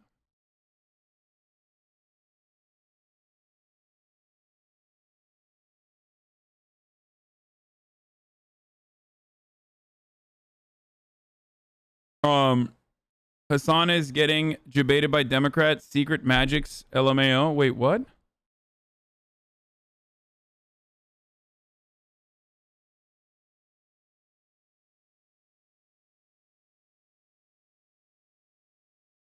The original Cash Act increased the 1400 and increased the scope of the dependents. Increase the scope of who receives the 1,400 checks, or the 2,000 checks rather, by adding dependents onto it. I don't know if they are staying true to that original Cash Act Will gaming frogs eat as well, or I think they were supposed to.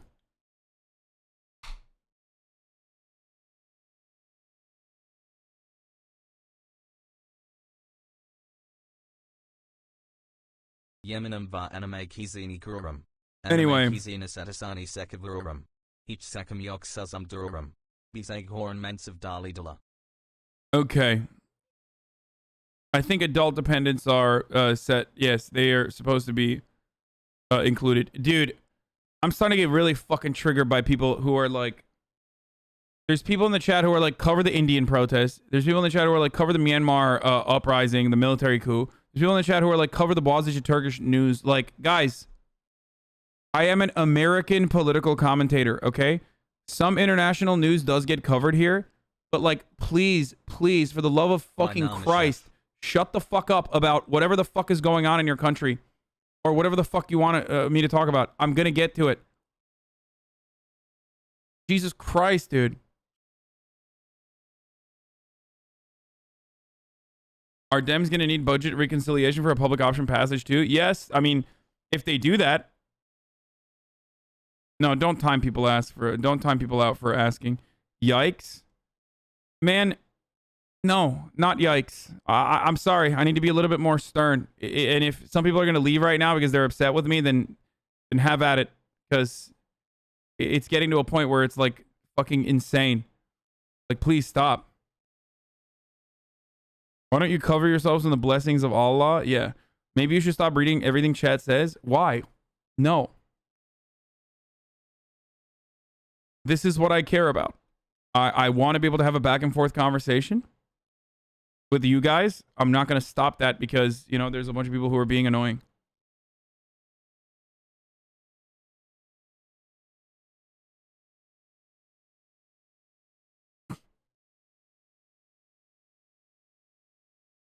Yeah.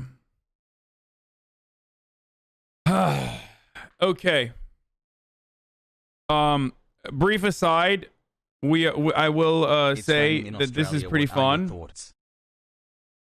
Just a little quick, brief, fun note on everything that's going on.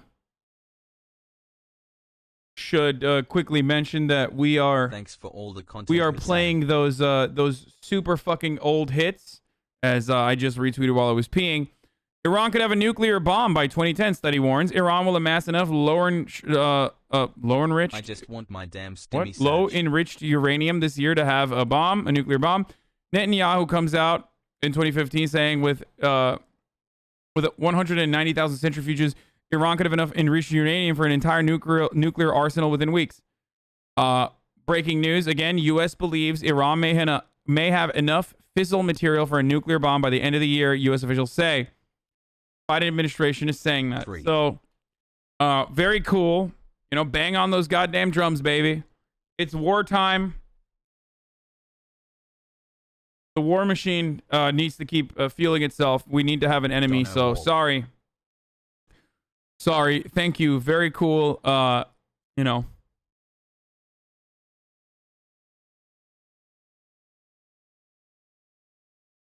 Hassle.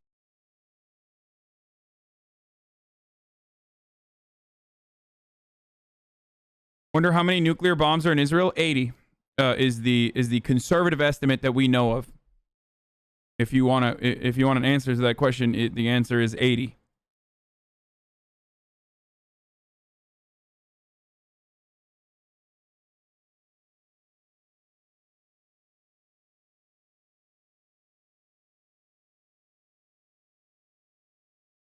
Okay, so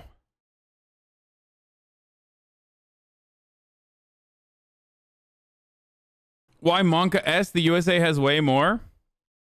I mean, the whole point is like having one nuke is still Monka W or Monka S because, you know, nuclear holocaust. Let's go. Iran gets their nukes next week /month. It doesn't take much to fucking.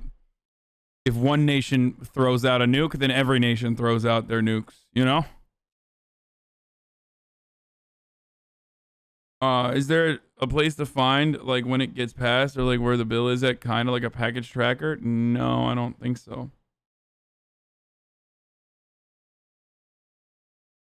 Yeah, the scary part about this is not like that Iran is building a nuke or Iran is reaching like nuclearization capabilities. The scary part is like we're gonna use that to fucking go off on Iran. That's the real scary shit. Okay. Here, we'll go into Myanmar now. First, we'll talk about the fucking coup in Myanmar. So, before we get into it, I have to mention a couple things. So, Aung San Suu Kyi led the revolution against the original military dictatorship, right? And she got a Nobel Peace Prize for it. She was seen as a hero by many worldwide. But then when she assumed some form of power, which the military still had a lot of control over, by the way, in Myanmar, the military still maintained some control over and had kept her arrested for 15 years. And even after Aung San Suu Kyi assumed power and they were supposed to move towards a democratic constitution, a democratic governance in Myanmar, what they instead started doing in Myanmar was ethnic cleansing of Muslims in villages. The Rohingya genocide happened. Like literally, she won a Nobel Peace Prize for leading a revolution, a people-backed revolution against a military dictatorship. And then in that space, they were able to do a fucking genocide of Muslims that Facebook played a significant role in, by the way. And she then turned around and defended that and gave like really wishy-washy statements about it. Just like Obama won a Nobel Peace Prize, remember? So people ask, where's Myanmar or how's Myanmar? But why not? Facebook question mark what? Yes, the Rohingya genocide. was built. The justification for it was built on WhatsApp and Facebook directly. And not only that, but Facebook even assumed some responsibility for it. Like, to the degree where even Facebook was like, yeah, we had to stop freedom of speech in that area. So, okay, then this coup is based? No. Because it's still a fucking military dictatorship. So the military is bad. Aung San Suu Kyi is bad. So the military coup is still not fucking good. They're both bad. It's all bad. Okay? So, having said that, the coverage of it is going to be very vanilla on CNN and all these other outlets. Everything I've looked at, 6 months, like the Associated Press and like the way that Americans are covering this, totally avoids that very dark side of things for the most part. The international news media and Western news is absolutely avoiding the Aung San Suu Kyi, the dark side of Aung San Suu Kyi's governance and the ongoing genocide. Suu Kyi, okay, whatever. Sorry. Actually, that's a good call. Thank you, Suu Kyi. I did not know that. I thought it was literally Suki. I've been saying Suki for years. Okay, let's go. Let's continue. Military leaders are laying out conditions for a return to quasi-democratic rule after seizing power in a coup.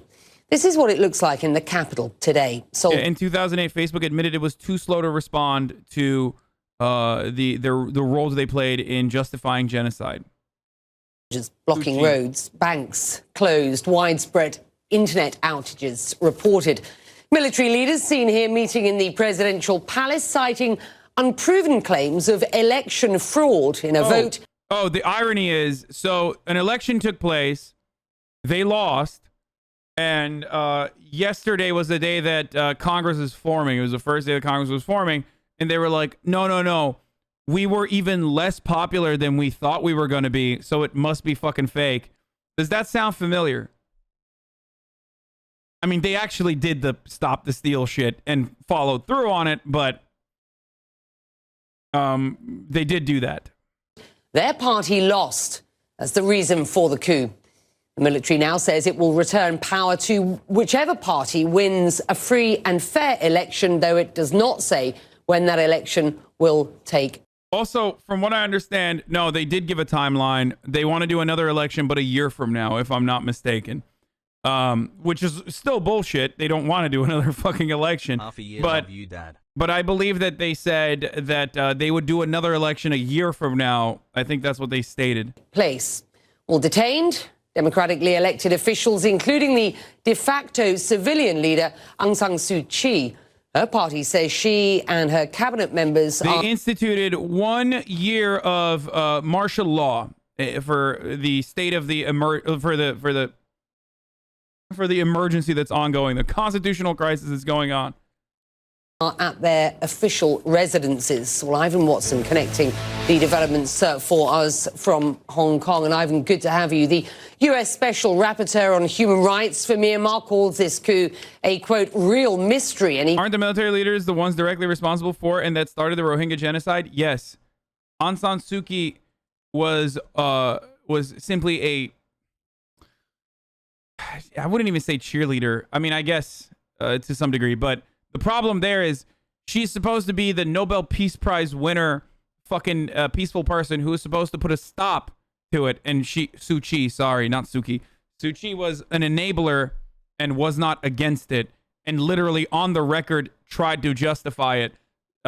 So that's what I'm saying. She was like playing the role of an apologist for a literal fucking genocide occurring. So it's bullshit. He points out that the military already had sizable power after writing the constitution that it just overthrew. She doesn't have leverage over the military. That's what happened. That's still fucking bullshit, dog. What the fuck are you talking about? She literally fucking overthrew a military dictatorship. Then what the fuck? What good does that do then?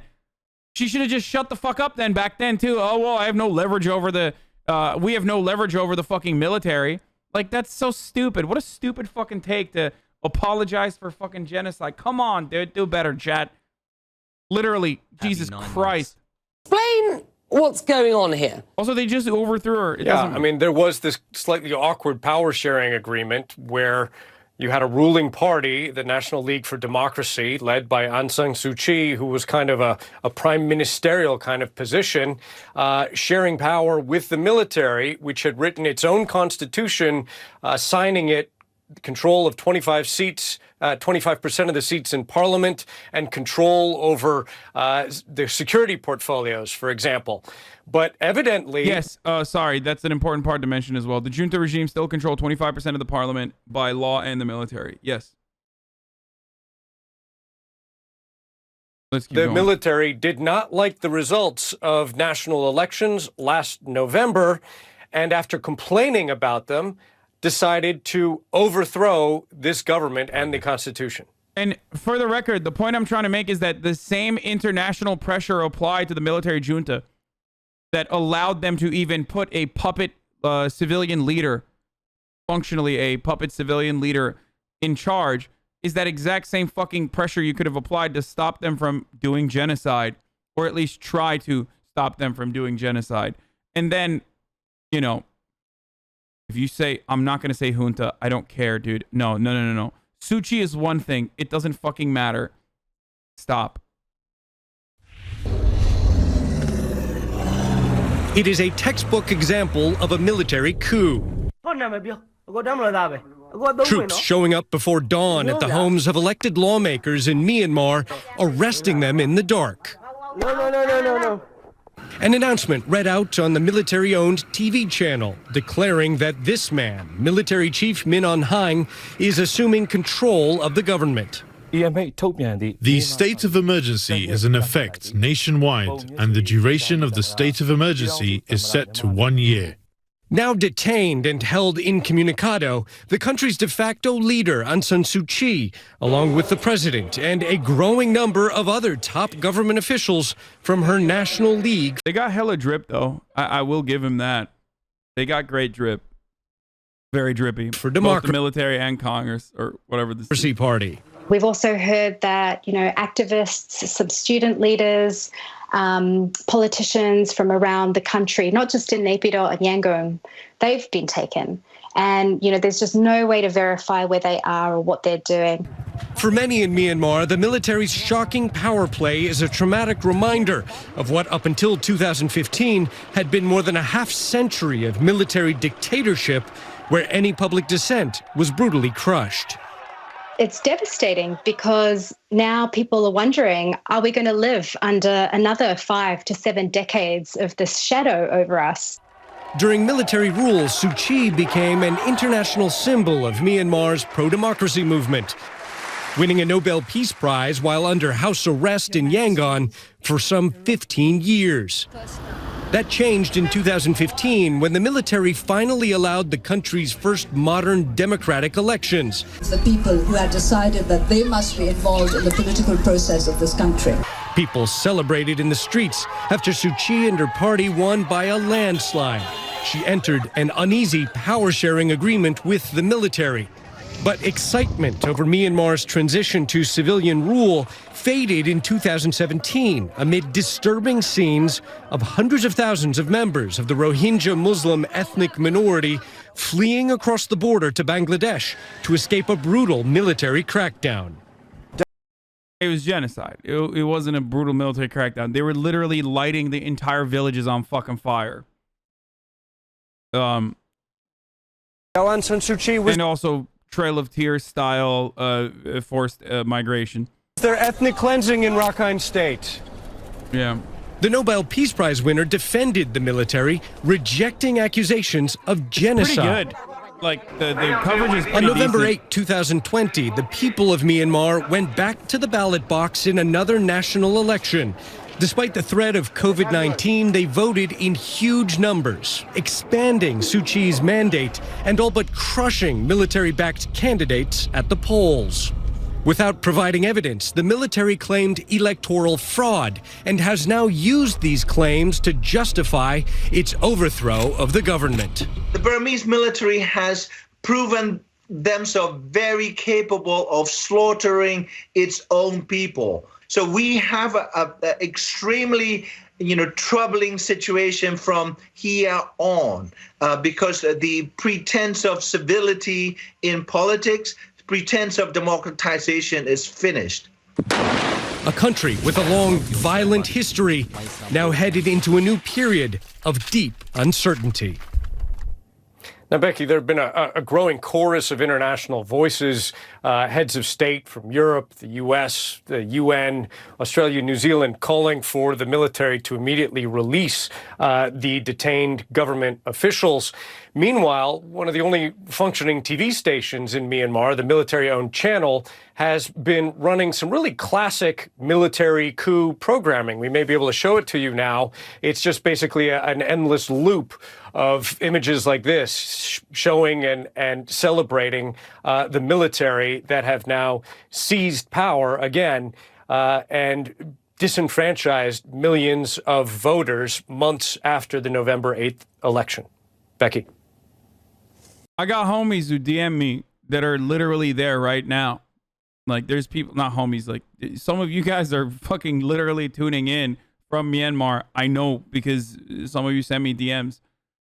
And one of them was talking about how, like, I went to sleep and woke up to a military dictatorship, and they're saying that they're going to fucking cut out our internet soon. For many of our viewers, Aung San Suu Kyi will be the face that they recognize when we report on stories.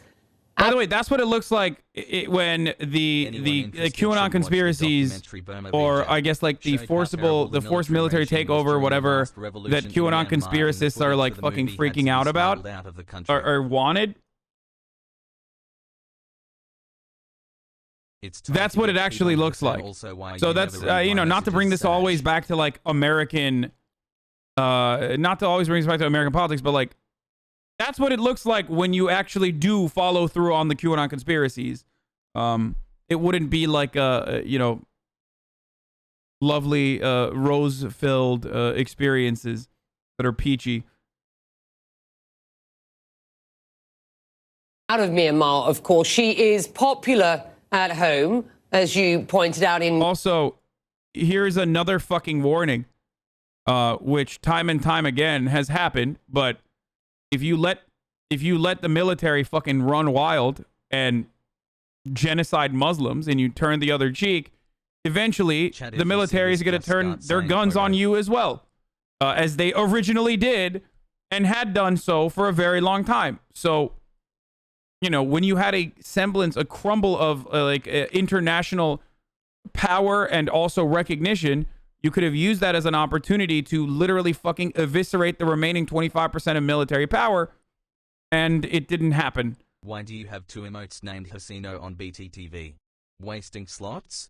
Your report, but internationally she has fallen from grace, roundly denounced for failing to speak out against these alleged atrocities carried out against the Rohingya Muslims by the military. Is it clear what her fate might be as a result of this? Yeah, that's this big question right now. Her international status and reputation have been harmed. She was on public international platforms defending the very same military, which now apparently is holding her under house arrest. That said, she still enjoys an incredible amount of support at home. I mean, her electoral mandate, her party's electoral mandate grew from the election in 2015 to the election in 2020. So her denial of the atrocities committed against the Rohingya minority did not hurt her popularity and her base of support inside Myanmar. There is controversy over whether or not she put out a statement on Facebook, whether or not it was authentic, calling on people to go out and protest against this military coup. And we certainly haven't heard or seen her directly since the military swept in this way. And it's really going to be a question of where things can go from here. As some of the analysts I've talked to have pointed out, The military was completely in charge recently enough that people remember the punishment that comes if they try to stand up to the military. It results in massacres and savagery in the streets. Buddhist monks within the last 15 years who were their protests were crushed by this very same military. There may be a test of wills that may have to play out. On top of this, you have a number of ethnic militias. Guys, stop saying America fucking inspired these guys, okay? That's a little... Like, it was a military dictatorship beforehand, okay? They just went back. Its nature is healing. It was Myanmar's nature is healing moment, okay? Like, it's not like they were a democratic country and all of a sudden they're like, oh yeah, we saw what's going on in America, we should do that. Like, I know everyone rushes to make these sorts of comparisons, but it's for the rest of the world, like, for the rest of the world, they'll do it regardless. Little American centers of people to assume America caused this, yeah. And America is responsible for a lot of horrific atrocities around the world, but I think the military wanted to regardless. It's more so that, like, every fucking authoritarian dictatorship literally says these elections were fraudulent, and then they exercise more control, maybe even institute martial law and forcibly take over the government. It's not new. It's just that Donald Trump was doing a similar thing, not the other way around. January 6th, the military protected the civilian government in America. Burma was military attacking... What? Burma was military attacking civilian government. Burma was actually a coup, not the lipshit that Lipschitz called the Chud occupation. Yeah. That is a real coup d'etat. Not what happened in America. But that is what the QAnon people wanted, was a real coup d'etat.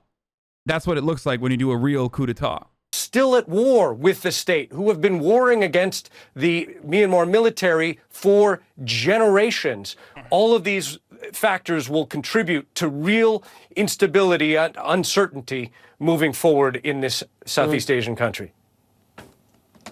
Made all the more difficult with extremely difficult communications with the country as things stand at present.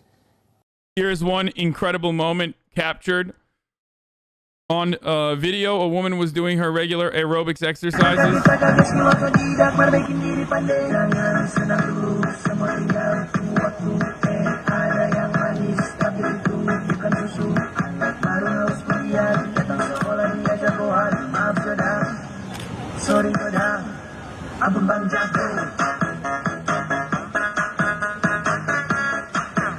Bro, this is literally like, if it's not such a striking juxtaposition, this is literally like TikTok. You know what I mean? Like, we make fun of how, like, TikTok dancers will do, like, fucking dancing in front of their, like, grandparents on a fucking ventilator in the hospital. Like, this is basically the Myanmar version of that.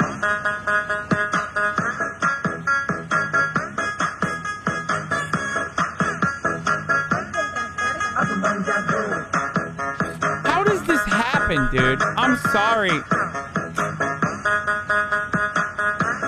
Also, the song is pretty good. Dude, the world is so insane, dude.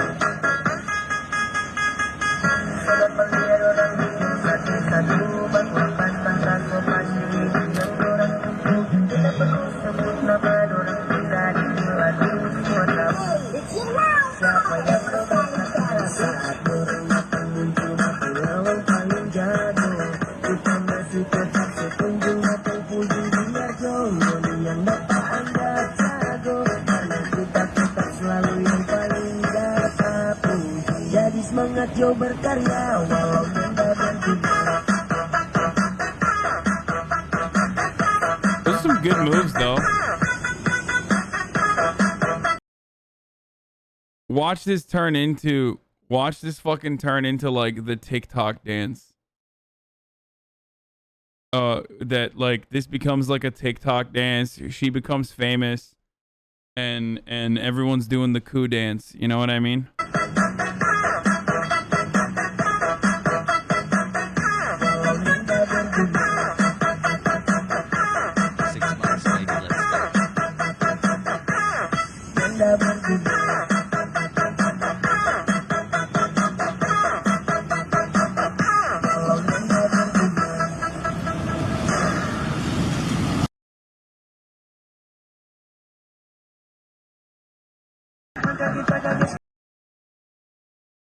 Originally, the video was posted by the physical education teacher at Ministry of Education, Myanmar King Hin Y herself at this Facebook link.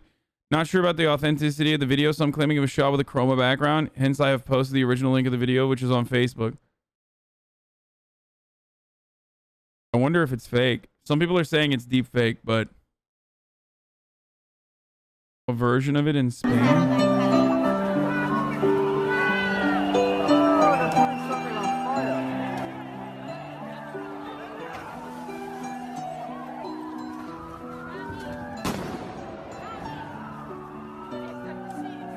This would have been you if Bernie won.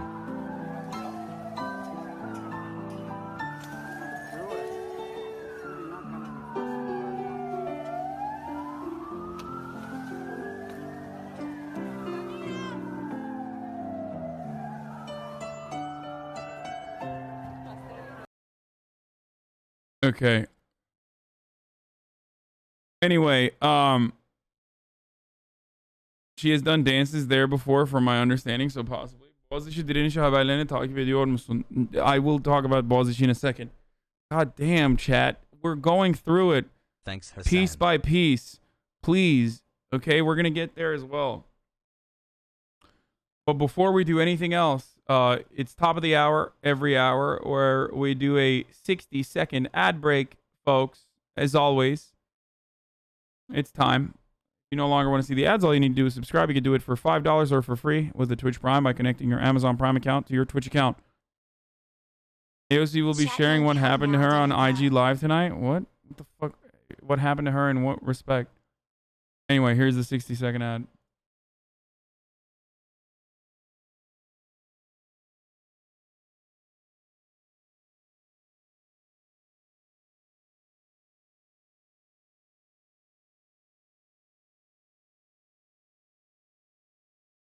This is a crazy video, man. It's crazy. Okay. So what I wanted to talk to you guys about was also another thing I wanted to talk to you about was why we shouldn't normalize Republicans, okay? Because as we've talked in the beginning half of the show, you know, President Biden is inviting Republican senators to the White House. Actually, you know what? I'll just play this again. This morning, the first big test facing President Biden, who campaigned on promises of unity. The unity bullshit, you know, the promises, what that means. And then after that, I'm going to talk about fucking Marjorie Taylor Greene and what the Republicans are doing with regards to censuring or expelling Marjorie Taylor Greene for some of the most insane shit that she has said.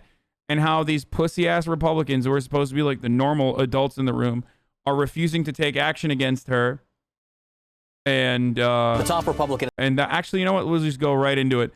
And here is exactly why normalizing the Republican Party is so silly. It's a foolish endeavor. Because here, this will describe the details while I go pee. The House, Kevin McCarthy is set to meet with freshman member Marjorie Taylor Greene this week after her lies and conspiracy theories and her expressed approval of executing leading Democrats. But this weekend, Greene bragged about a love-filled conversation with the actual leader of the Republican Party, the former president. So where does the party really stand? John Avlon with a reality check. Ronald Reagan had a signature line he used in speeches while building the conservative movement. This is a time for choosing. And for a party seeking a reset after losing the House, Senate, and presidency in 4 years under Donald Trump, you'd think this would be a time for soul searching. But you'd be wrong. Because the GOP seems hell-bent on going further into crazy town. They're censuring responsible Republicans for having the courage to condemn an insurrection while coddling conspiracy theorists. And if that sounds unkind, listen to this toxic nonsense from Congresswoman Marjorie Taylor Greene. Here she is talking about 9/11. It's odd. There's never any evidence shown for a plane in the Pentagon. But anyways, I'm not going to dive into the 9/11 conspiracy. Barack Obama. Yes, I do believe he is a Muslim. Speaker Nancy Pelosi. It's a crime punishable by death, is what treason is. Nancy Pelosi is guilty of treason. The Las Vegas mass shooting. How do you get avid gun owners and people that support the Second Amendment to give up their guns? Maybe you accomplish that by performing a mass shooting into a crowd that is very likely to be conservative.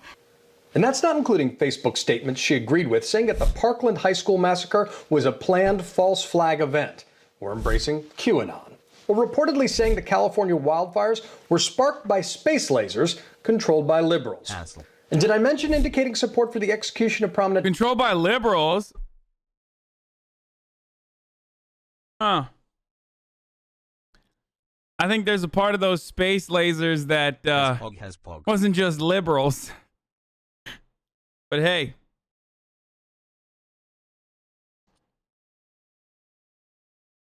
The conspiracy theory was Jews, not liberals. Democrats? This is a person who never met a conspiracy theory she didn't like, and now she's doubled down, saying she'll never apologize. Well, calling out these unhinged statements shouldn't be partisan, and it damn well isn't cancel culture. But Republicans have been busier trying to purge Representatives Liz Cheney or Adam Kinzinger. This is the best part about it, dude. Yo, this is the funniest thing. Okay, first of all, absolutely fuck Liz Cheney, okay? Horrible. Like, just for her lineage, just by virtue of being related to Dick, she should never hold office, okay? So that's one. But the hilarity here is, like, Republicans, instead of fucking expelling Marjorie Taylor Greene, are working to expel Liz Cheney for, you know, being on board with the Democrats and criticizing Donald Trump. That is what the Republican Party is, okay? Marjorie Taylor Greene got a slot in education. Lasers. Okay? Like, that psychopath is playing a role in looking at, like, education policies. Just remember that. Like, this is, the committee, the education committee. Like, it's fucking insane. Green, who's gotten promoted to the Education and Labor Committee and reportedly raised $1.6 million in the process. This is unsustainable, but there is a fear-fueled logic to it. Listen to Gabriel Sterling, the former Georgia voting system manager, a lifelong Republican. Trying to hold a caucus together like this that has Marjorie Taylor Greene on one side, just sending out wacko stuff, and Liz Cheney on the other side trying to be responsible. You can't blanket the entire party based on that, nor can you the other for the bullshit they spew. No, you absolutely can, dumbass. It's the entire party fucking operating in unison to defend Marjorie Taylor Greene's psychotic bullshit while simultaneously literally fucking trying to vote to expel the other moderate Republican instead. Why? What? At what point do we say, well, the Republican Party is pretty fucking crazy? Like, you can't just a few bad apples the Republican Party if literally they are doing all of this in unison, in lockstep. Also, the other side is what, dude?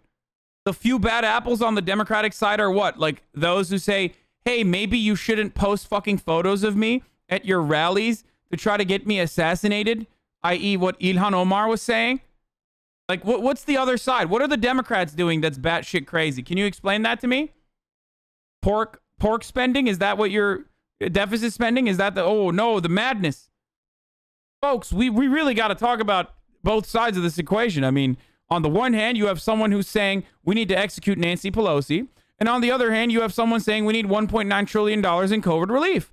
Now, of course, who am I to say which side is worse than the other? Who am I to say that deficit spending is not as dangerous, if not more dangerous, than saying we should be able to execute a politician that we don't like? Right? Is that good? Did I do the both sides thing? There is no both sides, man. What the fuck are you talking about?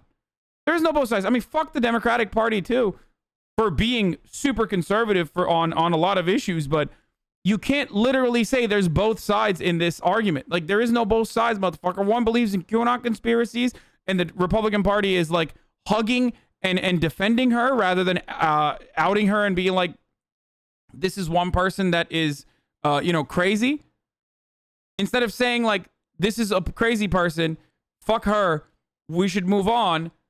We should cut our losses and move on. They're saying, no, this is one of us. The real person who's not one of us is the moderate Republicans who are saying that the insurrection was bad. You can't win one without the other. He's saying the quiet part out loud, that Republicans need the crazy caucus to win. And that's the Faustian bargain here. Republicans have been playing footsie with fanatics for far too long, and now they're deeply embedded in the GOP. Because it's not just Green. There's a whole cadre of Republicans with ties to extremist groups. And dude, I can't believe that, like, on the one, I can't get over the both sides argument. I can't believe that on the one hand, you have Marjorie Taylor Greene, who, like, rose to prominence by shooting fucking Tannerite cans that, like, spelled out the word, like, socialism and Green New Deal and shit.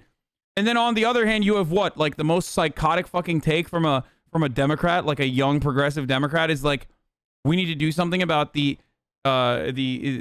ongoing problem of anthropogenic climate change, which the scientific community declares one of the greatest disasters that we are facing as mankind.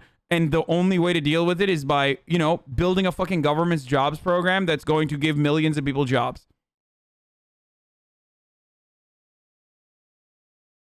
Like, please, just please. That's the most insane thing that Democrats say from the point of view of, like, the American public.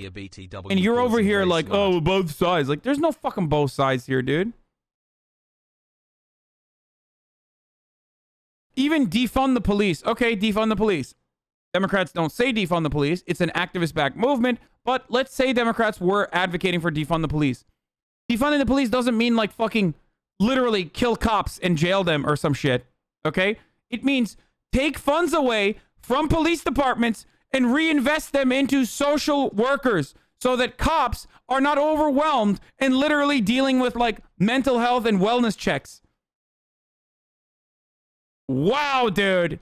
What a fucking psychotic approach, dude. This is exactly like saying Nancy Pelosi should be murdered.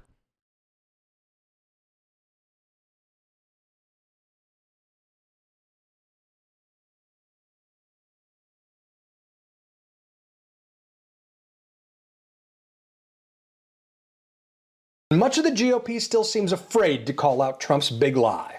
This is a corrosive kind of cowardice, a temptation to give in to a cult, deflected by a flurry of whataboutism. Maybe the fever will break if Trump tries to form his own party, as he's reportedly threatened, or maybe it will come if Republicans start standing up to extremists, like Reagan and Bill Buckley did to the John Birch Society. Dude, Reagan is literally the reason why we have QAnon, man. Like, Ronald Reagan is the populist dipshit who lit the fucking fire under the Republican Party to go further and further, more and more reactionary. I mean, Nixon did it too, but like Hasan. Ronald Reagan really fucking inflamed the psychotic reactionary point of view that a lot of Republicans in the base had back in the day. But the fact is that Republicans are reaping what they've sown. And unless they start rewarding people who act responsibly and tell the truth over cultists and cowards who back up the big lie, this will not end well for Republicans or our democratic republic. And that's your reality check. Look, our thanks to John. The fact that the House Minority Leader Kevin McCarthy going down to Florida to meet with the former president talking on the phone to Marjorie Taylor Greene, a loving conversation, that probably tells you everything you need to know about where the Republican Party is this morning. But in recent years, we've forgotten our principles. The party that always spoke of a brighter tomorrow, it no longer does. It talks about a darker future instead. Hope has given way to fear. Outrage has replaced opportunity. And worst of all, our deep convictions are ignored. They've been replaced by poisonous conspiracies and lies. That was Republican Congressman Adam Kinzinger launching a new political action committee, he says, to rebuild the Republican Party and resist its embrace of Donald Trump. Joining us now to talk about this It's just a grift, dude. It's literally like a way to get liberals to fucking give Republicans money. It's great. And liberals have deep pockets, and they are ready. They are ready and able to do so. They're like, oh, yeah, no, this time it'll be different. These guys are going to be good. These guys are going to be normal. Yeah, okay. Sure. The CNN political analyst David Gregory. David, great to see you. Is it fair to say that there is this battle royale underway right now in the Republican Party for the soul of the party? No, there is no battle royale. There is this delusional media fucking depiction of what's actually going on, which is that, like, Republicans are having a crisis of consciousness. And then there is the reality. And that is, no, Republicans recognize that after years and years of agitating some of the most psychotic, some of the most reactionary fucking parts of their base to win elections, it is now a tidal wave that they cannot get in front of, and they simply must just go along and continue being a demagogue for this idiotic, psychotic conspiracy theory nonsense. Okay? Bullshit. They can't control this shit, dude, and they don't give a fuck. Quite, I mean, seriously, quite frankly, they just don't care. Okay? This notion that there are... What was the dono? I just missed it.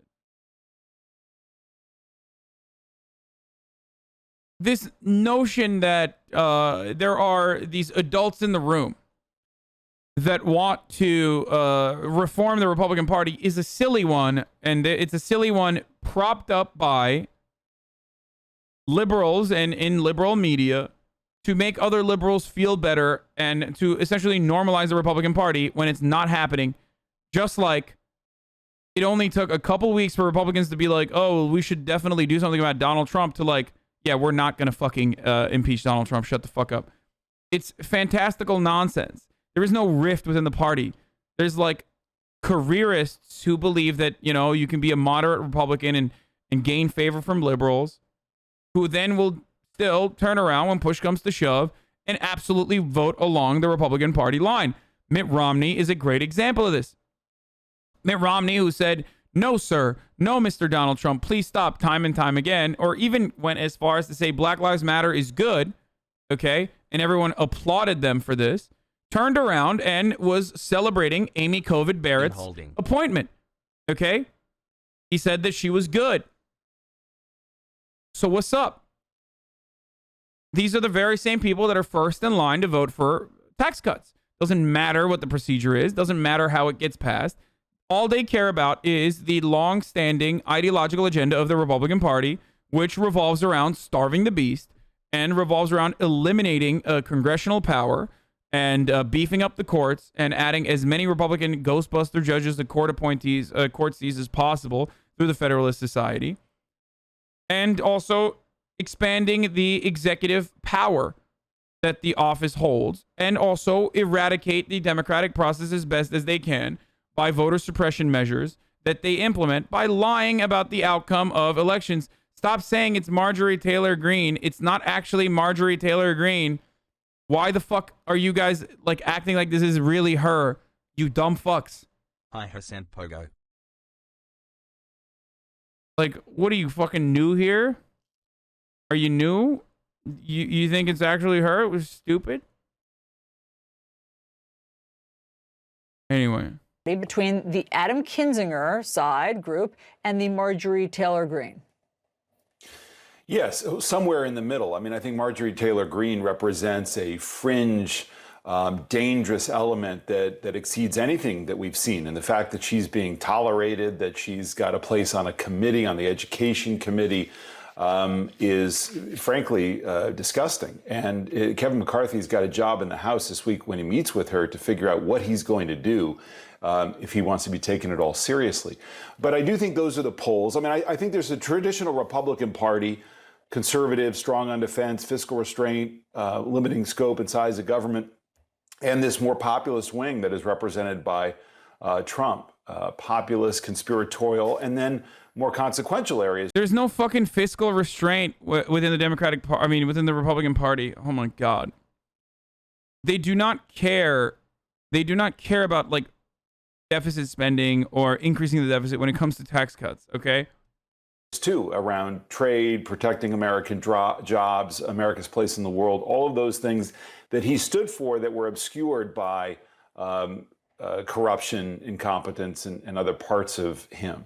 But yeah, that's the battle right now. And that's why congressional leaders are so important, because somebody like McCarthy of California doesn't really want to stand up to Trump yet, even with him fading away or out of the picture.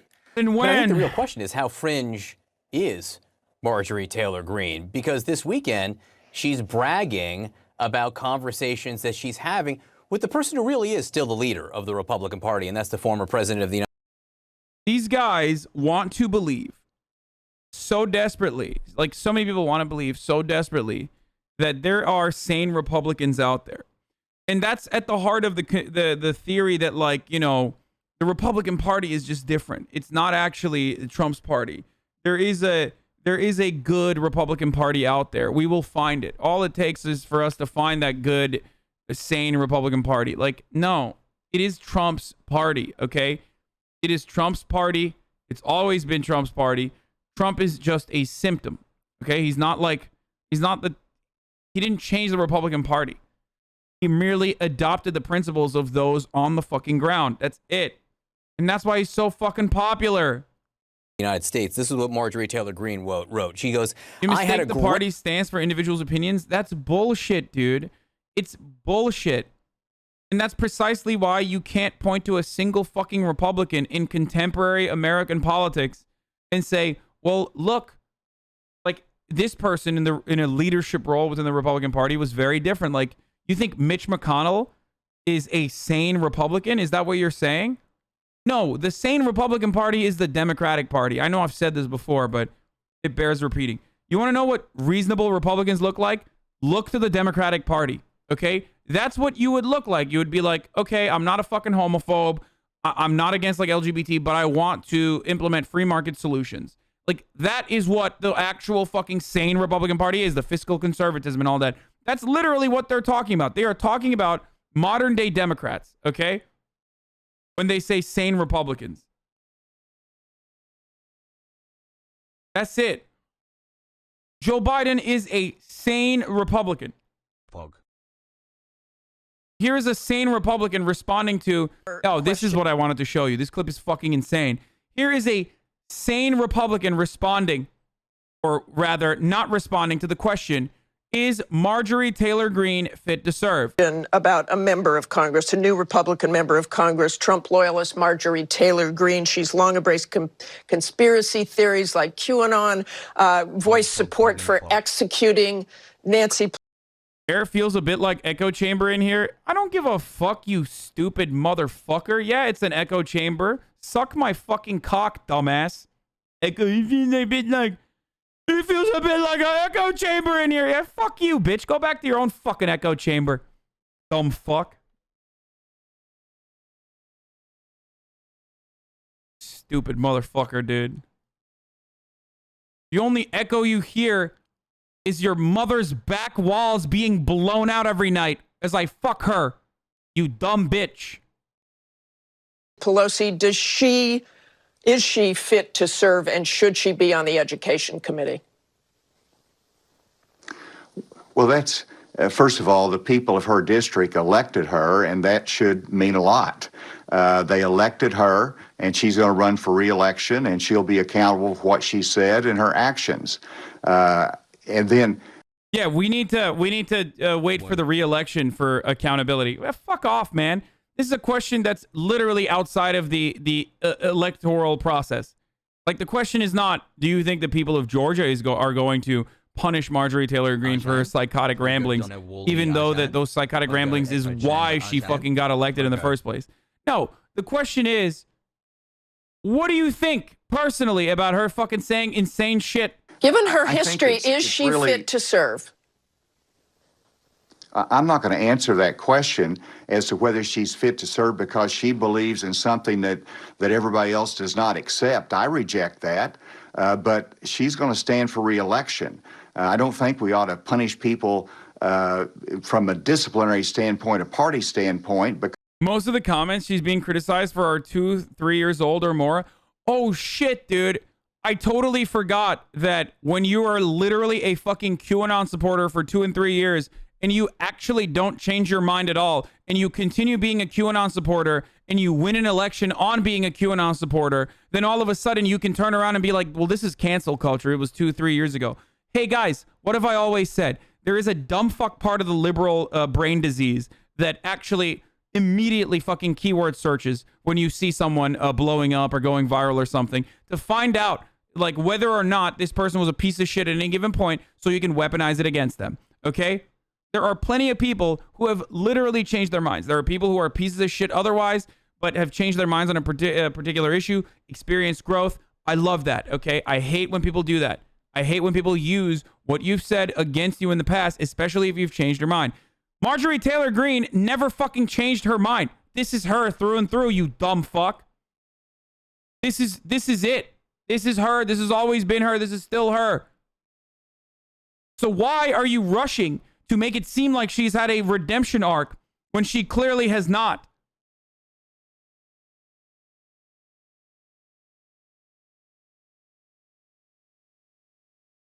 2 years ago, I believed in a Jewish space laser. I still do today, but I haven't mentioned it publicly. Why am I being canceled? Yeah, exactly. That's what you fucking sound like, dude. Because they... Stop saying she ran unopposed. No, she fucking won her primary still.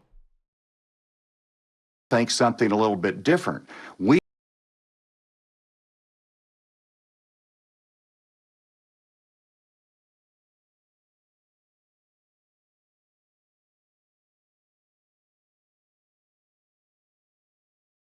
Dems are giving Republicans 72 hours to act on our Democratic leadership laying down the gauntlet on Marjorie Taylor Greene. Steny Hoyer is expected to tell Kevin McCarthy he has 72 hours to strip Marjorie Taylor Greene of her committee assignments, or Democrats will bring the issue to the House floor, a source familiar tells me. His moves from Hoyer suggest that Democratic leadership want to give McCarthy time to act on Greene independently before truly pursuing a reconciliation on the House floor. There you go. I heard you liked my box, Hasan. When you aren't unlocked, check it out. What? Dude, your take is so naive. You clearly don't know any psychotic Republicans personally. I mean, just fucking take a look at all the shit Newsmax and Facebook is saying. It's all lies, but you're skipping the work of addressing their lies. Sure, I know you don't give a fuck about saving crazy conservatives, but without appealing to them, things are not going to get better. Dude, if I were to try to address, and first of all, that's a lie. I absolutely do address some of these conspiracy theories quite regularly. But if I were to sit there and address every single conspiracy theory that like Marjorie Taylor Greene has advocated for every single time, this would be an 11-hour broadcast of me constantly talking about, well, the wildfires were not caused by space lasers, and that QAnon conspiracies are completely crazy, and that Donald Trump did not actually win the election, and that Donald Trump actually lost the election with millions more people voting against Donald Trump than voting for Donald Trump. Like, what do you want me to do? Do you want me to like literally fucking address every single conspiracy theory? I don't want to do that every single time. I do it from time to time, but I'm not going to baby Republicans every single time. Okay?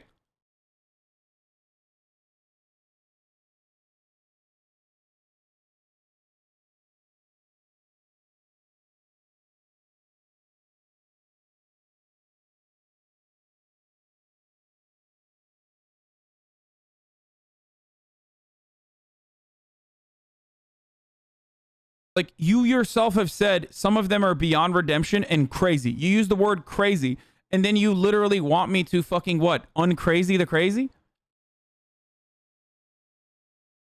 And it doesn't even matter.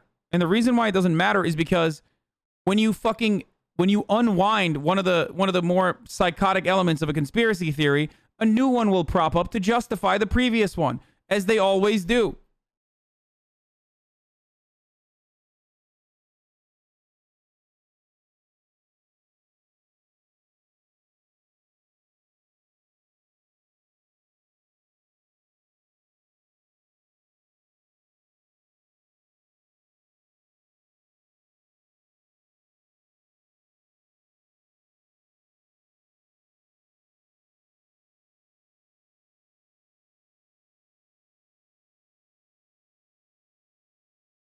Anyway, and the worst part about that is that I already do address a lot of these fucking conspiracy theories.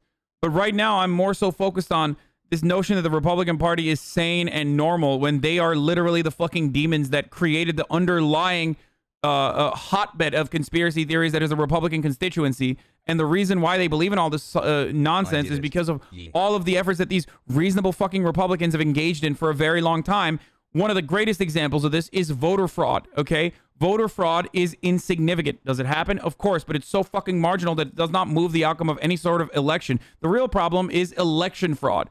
Like, the entire voting system's being dismantled. The real problem are voter suppression. The real problem is voter suppression. But how do Republicans engage in voter suppression? By lying about voter fraud, despite the fact that numerous bipartisan studies on either side of the fucking political spectrum, have time and time again proven that voter fraud is not real, including the most famous American Enterprise Institute study, or is it the Heritage Foundation? I can't remember. But one of those two have done a comprehensive study where they looked at 30 plus years of elections that have occurred and found that there was only 1,200 instances of documented voter fraud. 1,200 over the course of billions of ballots being cast over the course of multiple fucking decades. Republicans have not stopped about lying about voter fraud happening regardless. It wasn't Donald Trump that said voter fraud the first time. Paul Ryan and all these other numerous reasonable Republicans have consistently cast cast suspicion and doubt over the integrity of American elections because they want to justify doing voter suppression, which is to eliminate poor people or make it as hard as possible for poor people and black and brown people to vote for the Democratic Party. Okay? So addressing that over and over and over and over again for the fucking 3 delusional Republicans who are in here who are not going to change their minds is a waste of fucking time. Okay? And I've done it so many goddamn times that it really blows my mind that some fucking dipshit in the chest like, you never address these conspiracy theories, when that's literally all I do. Great call, all caps. Great call with my all-time favorite president. I'm so grateful for his support, and more importantly, the people of this country were absolutely 100% loyal to him because he is 100% loyal to the people in America first. I mean, look, if President Trump, I'm not sure that President Trump, the former president, is the fringe of the Republican Party. Everything we've seen is that he's the heart and soul right now of the larger Republican Party, which is why Kevin McCarthy's afraid to stand up to him. Yeah, I guess I have a slightly different view, John. I don't think we know, right? I mean, he lost re-election. He couldn't get a second term. His party kind of not necessarily espousing all... Believes in reconciliation for murderers, but not conservatives. Why not both? Brother, if I didn't believe that conservatives could rehabilitate themselves, I wouldn't have half the audience that I have currently. Okay? There are thousands of people in here who were fucking literally alt-right not that long ago, maybe a year ago, maybe 2 years ago. Shut the fuck up. What I'm simply talking about is people who just say, I don't give a fuck. No, boo-boo. You are wrong. I am right. I am going to keep crafting new conspiracy theories over and over again. The reasonable Republicans sit there and they don't fucking sit there and try to attack me, okay, with idiotic, psychotic, nonsensical bullshit. The reasonable Republicans are on the verge of de-radicalization, and what they do is they just sit there quietly, and then 4 months later, on their resubscription message, they say, hey, I used to be a fucking dumb hog and I came here as a hate watcher, but thank God I stuck around because I'm no longer a fucking dumb hog Republican, and I am now, you have radicalized me, thank you so much. Okay? That's it. That's how it works. There's a difference between that guy who is in here right now. There's literally people like that in here right now amongst you, and the guy who's like, oh, shut up. You're just mad because both sides are both bad and you're defending the Democrats and Republicans are actually normal. Like, there's a difference between that person who just sits there quietly and listens and the person who's in here just to fucking say some idiotic shit and trigger me. All of his views, but taking on the left, taking on the Democratic Party, made gains in the House and the Senate. So I don't know out of power how much authority he actually has. That's what we're taking. My brothers are so close, but they won't watch because of your 9/11 comments. Yeah, call them pussies, dude. What? You're really gonna George Orwell 1987? You're really gonna George Orwell 1987 yourself by what? You want to stay in your hug box? What are you, a fucking commie? You're not gonna listen to this guy because he says some shit that the media misconstrued? It's literally George Orwell, Animal Crossing, brother. What the fuck? If you say that, maybe you can fucking agitate them into watching for once. such a close look at each day. Yeah, that's literally cancel culture, brother, the 9/11 yes, take. I agree with you that Kevin McCarthy thinks that Trump still holds a lot of cards in the party, but we just don't know yet how much authority is there. I don't think that Marjorie Taylor Greene speaks to what the future of the Republican Party is. I gotta pee, I'll be back. I don't think that's the case, but I don't think we know at this division who truly has the upper hand. Right now, Trump still has enough of a platform. He's still getting enough attention, and there's still enough Republicans who are polled to say, yeah, he should run for re-election. But the idea that people want to run on Trumpism itself, it seems to me to be fading away. If you look at where Republicans are who are in office, besides a Marjorie Taylor Greene, how they're taking on Biden and so forth, I don't think it has all the hallmarks of Trump at the moment. I want to say something else about Marjorie Taylor Greene. Over the weekend, she said that she will never back down. I'm quoting her. She will never apologize. OK, so this is exactly who she is. For some reason, she scrubbed her social media posts after the K file of CNN found the disgusting things that she said. So I don't know if she's so loud and proud why she feels the need to scrub her social media posts. But the point is, she is unapologetic for liking the idea of executing Nancy Pelosi and Barack Obama and Hillary Clinton. She's unapologetic for harassing a teenaged Parkland school shooting survivor for claiming that Sandy Hook didn't happen. I don't understand what's so hard for Kevin McCarthy. Why is this a tough one?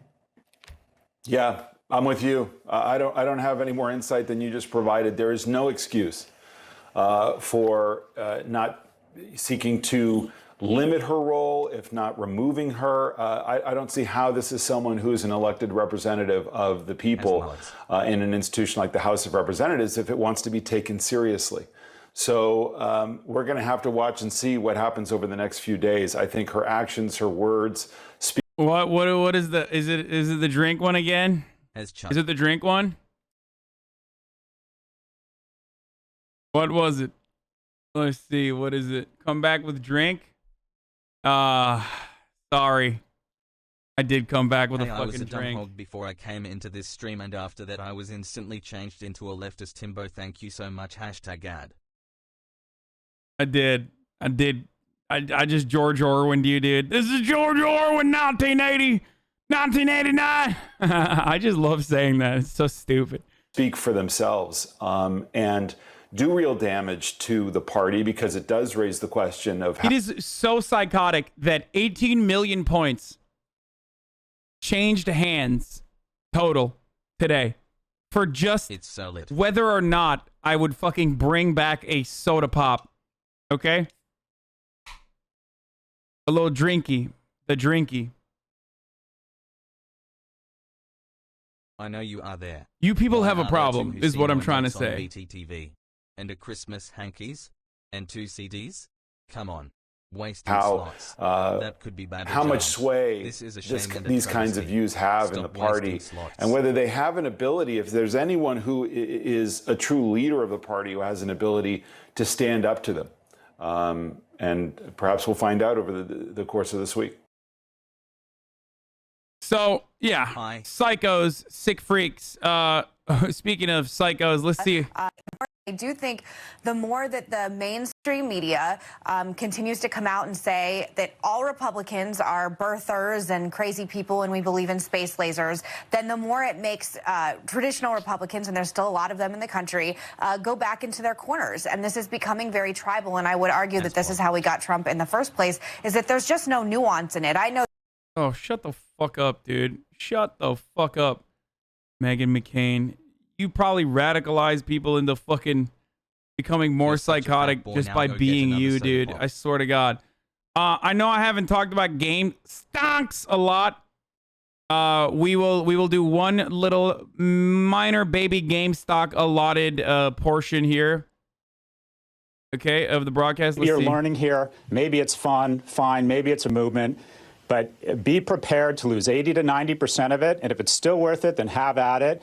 But the biggest loss of capital here will be the human capital of young men who are sitting and staring at their phone and watching the price of Bitcoin or the price of AMC. 5 months into my conversion from being a conservative into being a leftist. Wow. What a fucking take, dude. What a take. When you got nothing left. When you literally when you simply have nothing very left, off-topic. dude. But what is happening in Myanmar? What about the human capital, dude? Okay, I mean, he's right. Every time people are fucking dealing with the stock market, that's a loss of human capital. They could be building roads. Time to get these fucking billionaires, these hedge fund managers, to get back to work, baby. Pick up those fucking pitchforks, you know, go fucking pitchfork a bale of hay, brother. It is a waste of time. He's right. Why is this guy even talking about it? Even talking about it is a fucking waste of time. Go do some fucking productive labor, bitch. I don't see you adding value, motherfucker. Go. Chop, chop.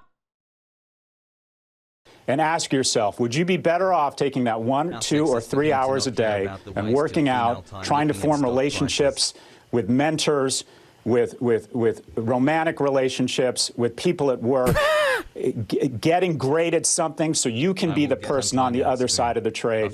The greatest loss in capital here is from young men who are more prone to gambling addiction, who don't understand. Okay, again, correct.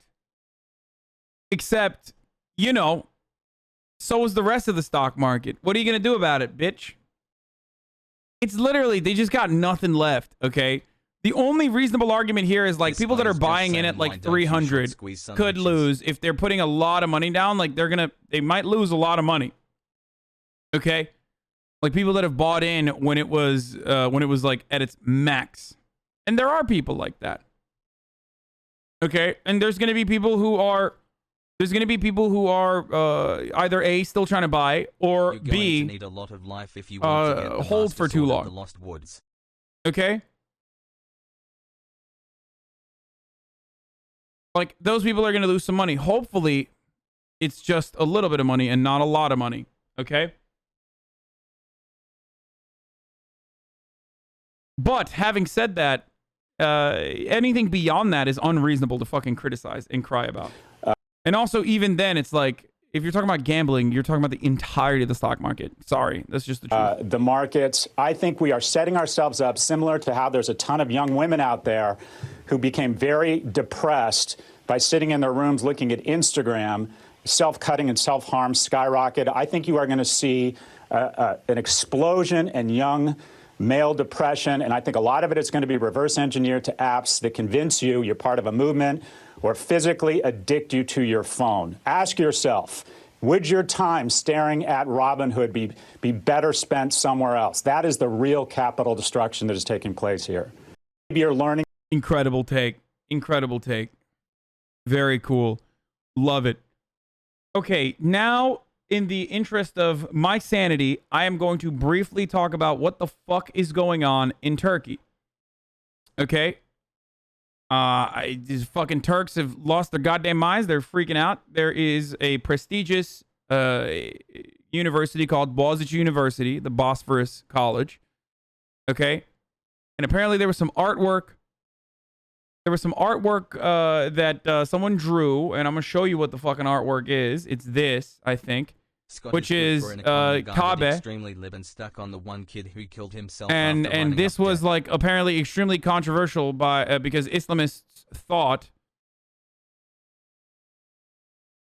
or like very conservative religious freaks thought that this was unacceptable and really fucked up and sacrilegious. Okay.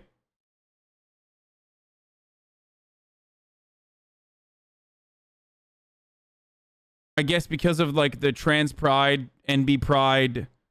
Is there even an ace flag in there? Is that what's going on? Do religious people even know what these flags represent? I'm confused by that. Anyway, Müslüman LGBT up zaten. Yeah, some probably like a gay Muslim person drew this. 25 years Robin Hood is not gonna move the needle. Saying like Allah says ace representation matters. You know what I mean? That's wild.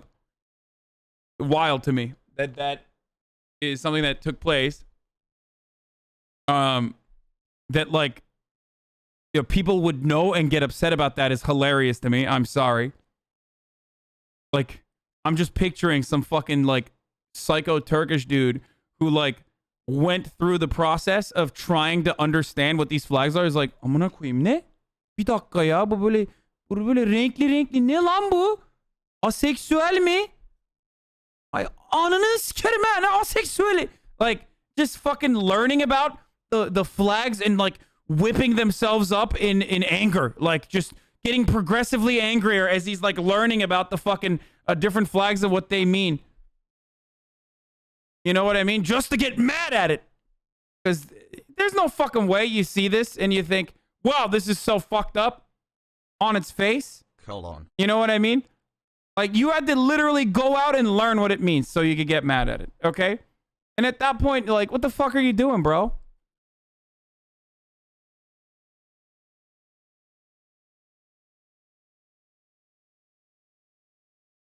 So that's Kabe.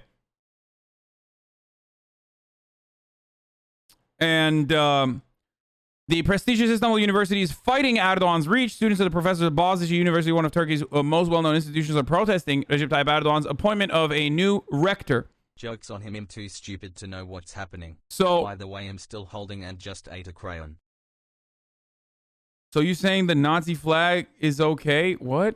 Okay, see, this is what I mean. Like, this is, like, I'm not gonna fucking talk to this dude. Like, get the fuck out of here, dude. Like, dude, shut the fuck up, idiot. Anyway. Yep. For several weeks, rain, shine, or even snow, a rebellion has been underway, and a rebellion was occurring in my fucking chat as well, every day. There's this new rector in Bogazici University who's like an Erdogan guy. Okay? And they were protesting. They've been protesting it. Okay? They've been protesting this appointment. They've been protesting by yelling at me for not covering it for the past month or so. And everyday faculty members are standing on the main lawn in socially distanced silent protest. Their backs turned to the office of the rector, who's appointed by President Recep Tayyip Erdogan. They oppose. Traditionally, the university academics elect the rector, who controls much of the life in the university from their own ranks. By naming an outside appointee to his liking, Mr. Erdogan has set a battle for control of one of Turkey's institutional jewels. And it's one of the best universities, as I've said already. It's like literally the GOAT institution in Turkey. And it's a very old institution. And of course, the college students are pretty fucking progressive in comparison to the rest of the country. The dude's name is Melih Bulu, a businessman known for his ties with Mr. Erdogan's Justice and Development Party, AK Party, AKP. He was an unsuccessful election candidate for the party several years ago. Has been seen as one more step Mr. Erdogan has taken to extend his influence over every aspect of Turkish social and cultural life. Okay. What?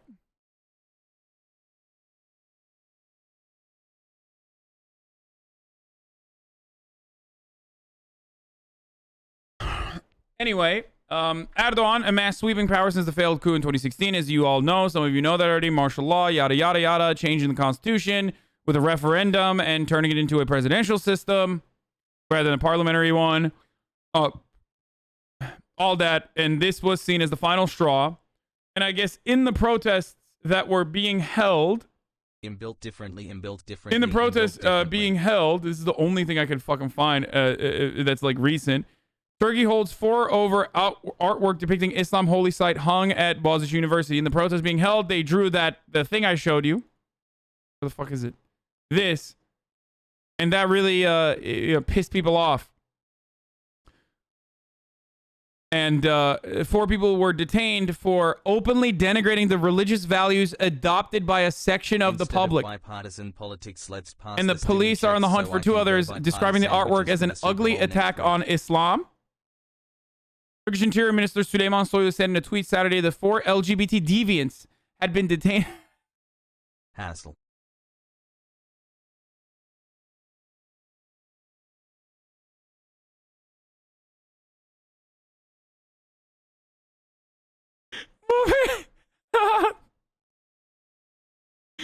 Bro, this shit is... Yo, Turks literally always tell me, like, bro, don't cover this stuff. Don't cover this stuff. You're embarrassing us to the international community, right? Like, they always say like, oh no, Allah amına koydu, dolar gitti, dolar var ya aldı alacak yani, 10 dolar 10 olacak amına koyayım. Hiçbir zaman PlayStation alamayacağız amına koyayım. And then you make me cover this story, which is the most embarrassing thing.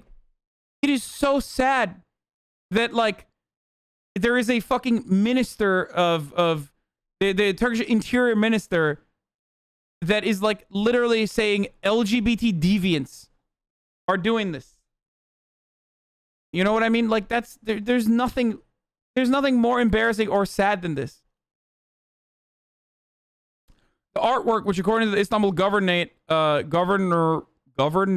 also included a rainbow flag, a symbol associated with the LGBT community. See, even fucking El Arabia doesn't know what the other flags are.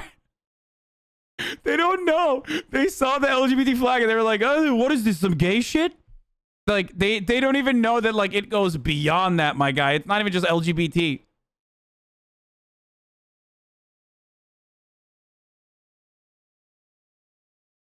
Anyway, the governorate also included a rainbow flag, a symbol associated with the LGBT community, was hung opposite the rector's office Friday at Bogazici University. The governorate said, in a move swiftly condemned by Turkish officials. Like, why? The disrespect shown to the Kaaba was neither freedom of expression nor the right to protest. Turkish President Recep Tayyip Erdogan's spokesman Ibrahim Kalın tweeted, he vowed Saturday that this deviance will get punishment it deserves before the law. So this is fucking bullshit, okay? This is fucking bullshit. Suck my fucking dick. I cannot believe that they're losing their minds over some shit that they don't even know what the fucking meaning is because someone depicted the Kaaba this way. Okay? What an embarrassing fucking thing to do. You are supposed to be a world leader. You are in charge of one of the world's largest fucking economies. There's 90 million motherfuckers living in Turkey. And this is what you're going to get whipped up in a frenzy over? Fuck you. So fucking dumb, dude. What a bunch of piece of shit, conservative psychopaths. Who the fuck lives this way, dude? Seriously. Absolute just disgusting behavior, dude. Absolutely fucking disgusting behavior. So I can buy party sandwiches for the Super Bowl. Now, of course, you know, ACAB all the way. Let's take a look at what's going on now in Istanbul. So the students have still been protesting. Ongoing protests are occurring. So here's some video footage of what the cops were doing recently, actually. If I'm not mistaken, this is from like yesterday or today. So the cop is yelling at these people that are quietly moving to the streets that look like students, saying terbiyesizler, which means shameless, those who have no shame. Now he's yelling, look on the ground, look to the ground.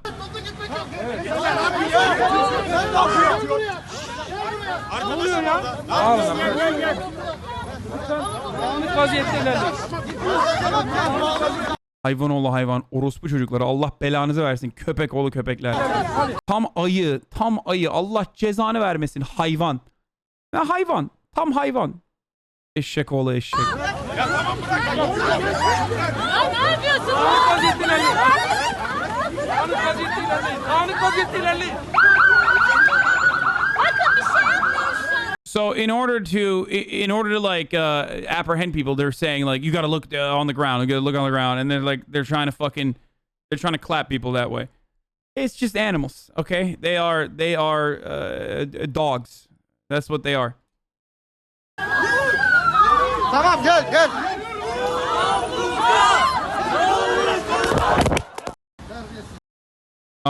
Hogs, dogs, they're just pieces of shit. Well, when you say dogs in Turkish, köpek, it's like that's more frequent. Or donkey, son of donkey, eşek oğlu eşek, ayı oğlu ayı, bear, son of bear.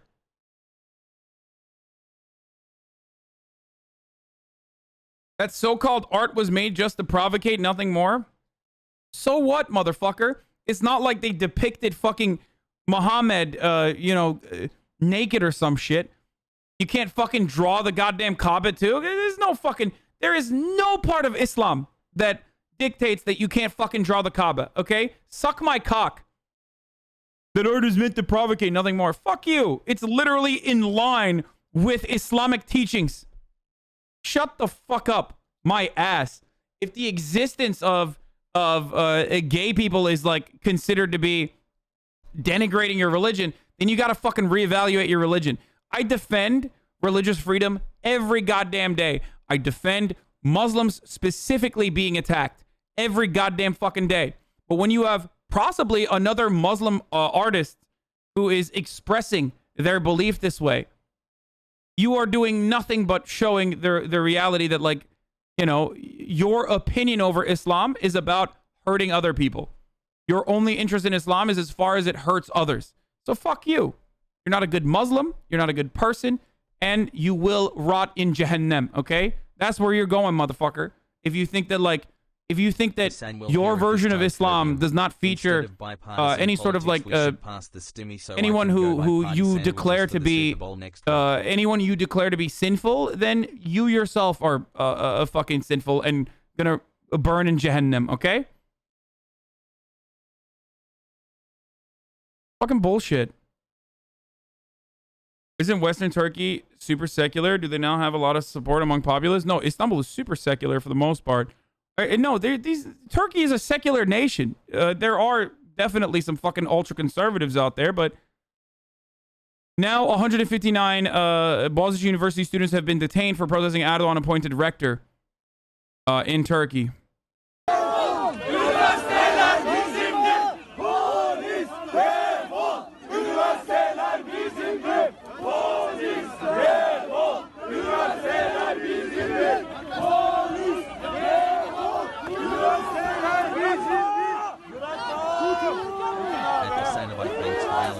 Dedikleri doğru ama sonuç olarak insanların dini görüşlerine yapılmış bir hakaret var. Bunu nasıl normal karşılıyorsun da LGBT'ye bu kadar tepki gösteriyorsun? İkisi de aynı saygısızlık sayılır. Ne? Haşamiye lan. Yavşak pezevenk. Ne diyorsun? LGBT'nin existence'ı ne? Nasıl böyle gerizekalı bir laf edebilirsin sen ya? İnanamıyorum yani. Buraya gelip niye böyle konuşuyorsun abi? Salak mısın sen? Ben ne zaman LGBT insanların insanlara karşı böyle yaşamaları veyahut da LGBT posterini Kabe'nin etrafına koymanın hakaret olacağını söyleyeceğimi zannettin ki yani? Ne zaman? Niye böyle gerizekalı bir dünya görüşün var senin, anlamıyorum. Resmen İngilizceden Türkçe'ye çeviriyorum artık. Hiç düzgün konuşamıyorum Türkçe. Vay amına koyayım, unuttuk yani resmen Türkçeyi. Vay anasını. Uf.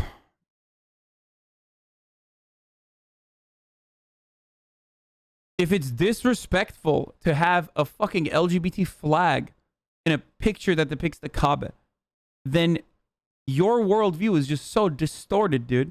Okay?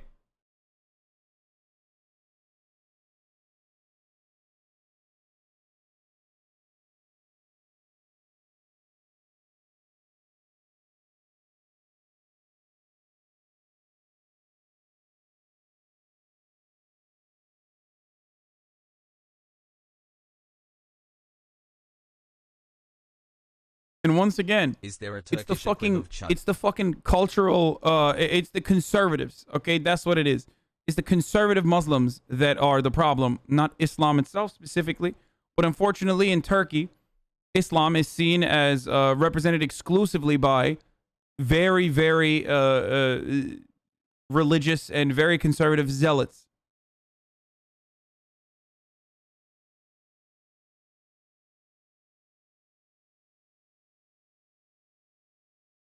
So forcing a relief to others is wrong, but the opposite is wrong? Wait, what? Forcing a relief to others?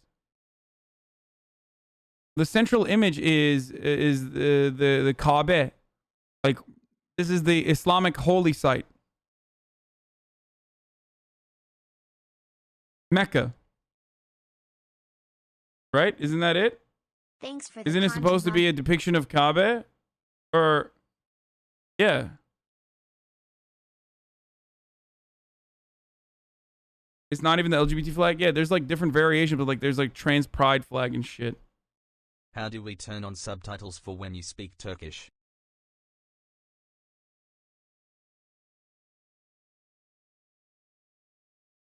And the example I can use is basically like fucking, yeah, as someone also pointed out, Christian conservatives making abortion illegal in Poland, or Donald Trump and like Republicans fucking utilizing Christianity or a bastardized depiction of Christianity to fucking advocate for harming others and further marginalized groups and minority groups in the country.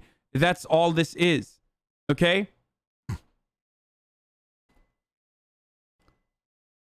Turkey historically has had a very similar secular approach to Islam as Americans do to Protestant Christianity. Okay? Like, that was the dominant approach to Islam both in Turkey and even in the fucking Ottoman Empire. Very progressive overall in comparison to other versions of demonstrating your Islamic belief. 9 months has smelled. Okay? That's literally how it used to be.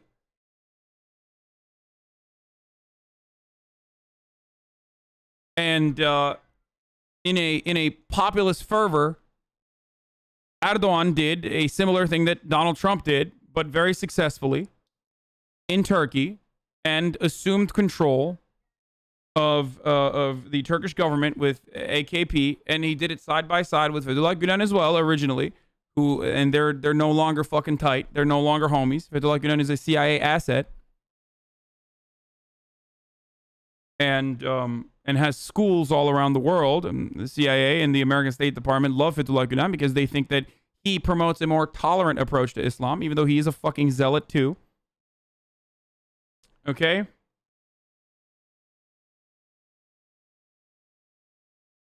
Just like you? What?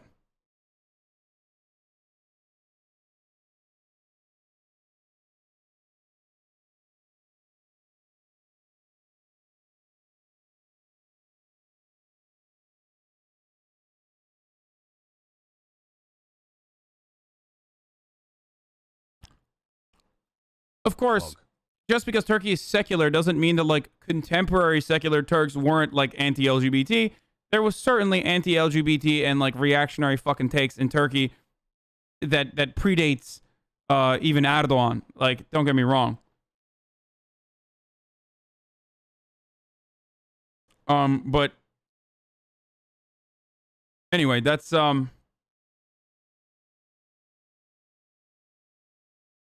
the rector C+P his thesis, which is what got them so mad in the first place. What? But this is pure provocation from Erdogan to like rile up the country. It seems like that's the last thing I'll say, is that Recep Tayyip Erdogan is doing this to rile the fucking country up, agitate, maintain a control over his diminishing base, as his base has been chipped away from the comfortable 52% all the way down in the past 20 years to like, I think, a coalition that barely fucking puts together the majority with MHP, with the likes of those fucking ultra-nationalist pig dogs over in the MHP party. Those are the ultimate cucks. Even in some ways worse than fucking Erdogan, because they are supposed to be the good conservatives. So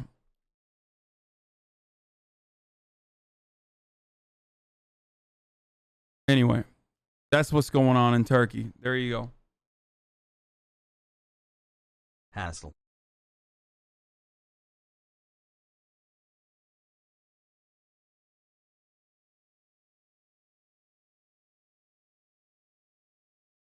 Okay. It's top of the hour, every hour. It's time for a 6-second ad break. We're going to continue on with some news after that. I forgot to run the ad beforehand, but man, there's a lot of shit going on. There's a lot of stuff going on. Maybe we'll do some like shorter reacts. U.S. veterans arrested for the role in the Capitol insurrection. There's one. I don't know, but I got to run an ad right now. If you no longer want to see the ads, all you need to do is subscribe, ladies and gentlemen. You can do it for $5 or for free with a Twitch Prime by connecting your Amazon Prime account to your Twitch account. Here's the motherfucking ad. Now, here it is. Combat is admittedly superior against the Lionel, but if you hit its face with an arrow, it will fall down so you can melee.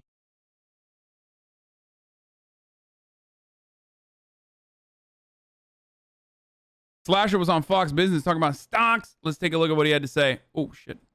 Is a gaming journalist, and he knows the mindset of the Reddit Robinhood crowd. Let's get inside the mind. It's me, Varney, talking to Slasher, a gaming A video gaming journalist. Of this crowd, please, Rob, and tell me, are they crusaders fighting the big guys? Is that what it's all about? I mean, of course, some of these people are trying to make money, and the original person who, started all this, Roaring Kitty, known as DFV on Reddit, he went from $50,000 now holding to maybe like 40 million or so far. And he, as far back as last year, was saying that GameStop is a good stock. He likes the stock. And there is real value there, and it is worth really investing in. And so there are people that on this Reddit and throughout the internet that are definitely trying to use this to make money. However, the overwhelmingly large portion of this is to stick it to the hedge funds, is to stick it to these banks. I mean, a lot of these people. Oh my God! By the way, is this snowing that bad in New York? Holy shit, that sucks, boys. God damn, I was sad that it was fucking raining out here this morning, but my God, it's got to be way worse in New York. Who are on this Reddit grew up during the 2009 financial crisis. They saw their parents lose their homes. They saw their parents lose their jobs. They saw the economy collapse. And then they saw the banks get bailed out. They saw the hedge funds continue to roll over the normal people in this country. And now they found a way, more than Occupy Wall Street was ever able to do, to really stick it to the people who have been in charge, who control the money, and who have been trying to manipulate the market for the big banks and for the big money. They have found a way to try to get it to them and to have it for the little guys. So for most people on Reddit, on the subreddit, gamers, on the internet, this is a way to really stick it to the hedge funds. This is a way to really get back at them. And that's why they're in it for the long haul. That's why they're in it to hold no matter what happens. Well, they're going to lose their shirts. I mean, look, GameStop right now is down 26%, $85. You're back to $239. Somebody bought GameStop at $400, $450, $500, $350, and now down to $244. Are the little guys prepared? It's wild to see a GameStop ticker for so long. Like one of the wildest things. That's a great One of the point you wildest bring up, things but thus this far isn't has parallel been where blood moons happen watching every 3 just days. the GameStop ticker on every fucking outlet. I never thought we would get there. Because they're in a crusade against the big guys, are they prepared to lose their shirts in this battle? Yes, they are. DFV, the person I just mentioned who started all this, he was down $15 million last week when Robinhood on Thursday initiated these stops so you can't buy all the market shares. By the way, Robinhood deserves a lot of the blame for all of this. I mean, of course, there are other brokers involved in this, but I mean, Vlad was on talking to Elon Musk last night, and he's been a PR nightmare, I think, for that company. Robinhood really has screwed over its customers. It's screwed over the people. It has not had the capital to be able to continue on. To restrict it to only one share buying on Friday and today is ridiculous, and they bear a lot of the responsibility for why the stock went down on Thursday, and that has now continued on to this pace. Of course, there are other reasons here, but Robinhood not having the capital, having to raise $3 billion in the last few days, that is on them. And for a lot of people, it just looks like they're trying to help out the hedge funds. They're trying to help out their investors. They're trying to get out of all the problems that they've caused. So really, people are going to be sticking in this for the long haul, yes. Okay, but any hedge fund that has now gone short on GameStop is going to be in the money, and that's the way it is. And the little guy is out of the money. Rob, I'm out of time. Sorry, but that was good insight. That's not even true. It's still like fucking. If you were trying to fucking short GameStonk at like what was it, like fucking literally $2 a share or something, like something insane, then no, they are literally not. They're still absolutely losing money if it's 100 times. Yeah, like $4 a share. It's like fucking $200. Like they're still fucked. They're proper fucked. It's still absolutely overshorted, and they're still absolutely proper fucked. How the fuck does a Fox business host not know this? Are they lying, or what is he saying here? Like I legitimately do not understand. So I have to run. Also, just reached a foot of snow here in MA.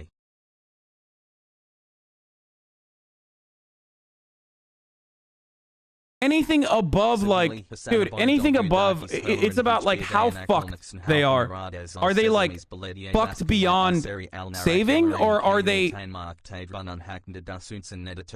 What the fuck? Yo, this homie is writing in Turkish, bro. Dude, save your money, brother. What the fuck are you doing? Like, you're sending me a paragraph dono from fucking Turkey. It's like 8 times with the currency rate. Like, what are you doing? Please don't do that, okay? Just to get fucking Donowall too. Sevgili Hasan, doğudaki şehirlerin hiçbiri dayanak olmaksızın halkın iradesiyle seçilmiş belediye başkanları içeri alarak yerleri kayyum atanmaktadır. Bunun hakkında düşüncelerin nedir? Türkçe ve İngilizce yorumlar mısın? Şimdiden teşekkürler. Hayır. Bro, Turks are like, they're like 90 Day Fiance guys. Like, oh, dude, you talk about Turkish, dude? It's time to only do Turkish news now.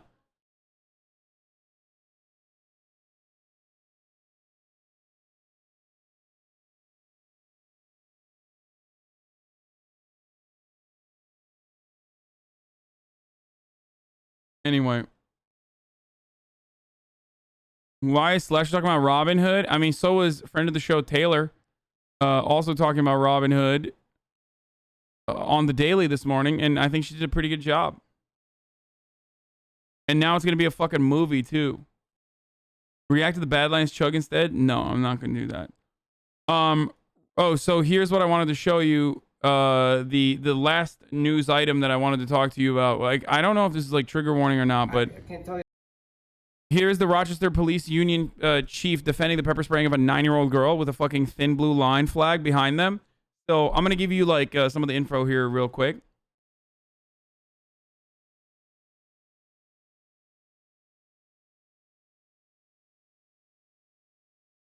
Oh, he meant shorts bought at 300 waiting for the collapse. Oh yeah, those people will definitely do well. Hold on. So let's do the Rochester police story first. So the police released a video of officers pepper spraying a handcuffed 9-year-old girl in the back of a squad car. The Democrat and Chronicle reported that prior to the release of the videos, Rochester Mayor Lovely Warren expressed her concern for the child that was harmed during this incident that happened on Friday. I have a 10-year-old child, so she's a child, she's a baby. This video as a mother is not anything you want to see, Warren went on to say. Warren told a news conference Sunday she had spoken to the girl's mother from one mother to another. Okay, I don't care about Warren. I want the details. So what happened is it's another mental wellness check on a 9-year-old who is having like a manic episode or something. And officers trying to forcibly restrain her. And then in very careless terms, literally fucking just like talking about spraying this 9-year-old. Officers, so a total of 9 officers and supervisors responded to the report of family trouble on Friday. The girl can be heard in the body camera videos from the officers at the scene screaming frantically for her father as the officers try to restrain her, 9 years old. At the news conference Sunday, Deputy Police Chief Andre Anderson described the girl as suicidal. She indicated she wanted to kill herself and she wanted to kill her mom. Officers tried to force the girl into a patrol car, but she pulled away and kicked at them.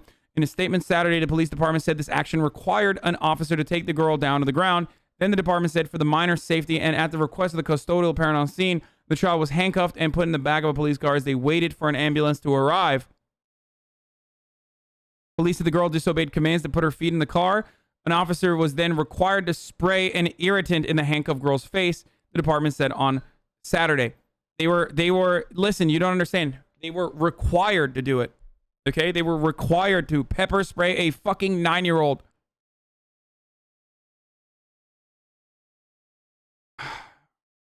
An investigation will continue in the city of Rochester after police used pepper spray on a 9-year-old girl. Body camera video of the incident has been released, and a warning: some may find this video disturbing. Police say one of the girl's parents told officers that she ran away from home and was going to harm herself and others.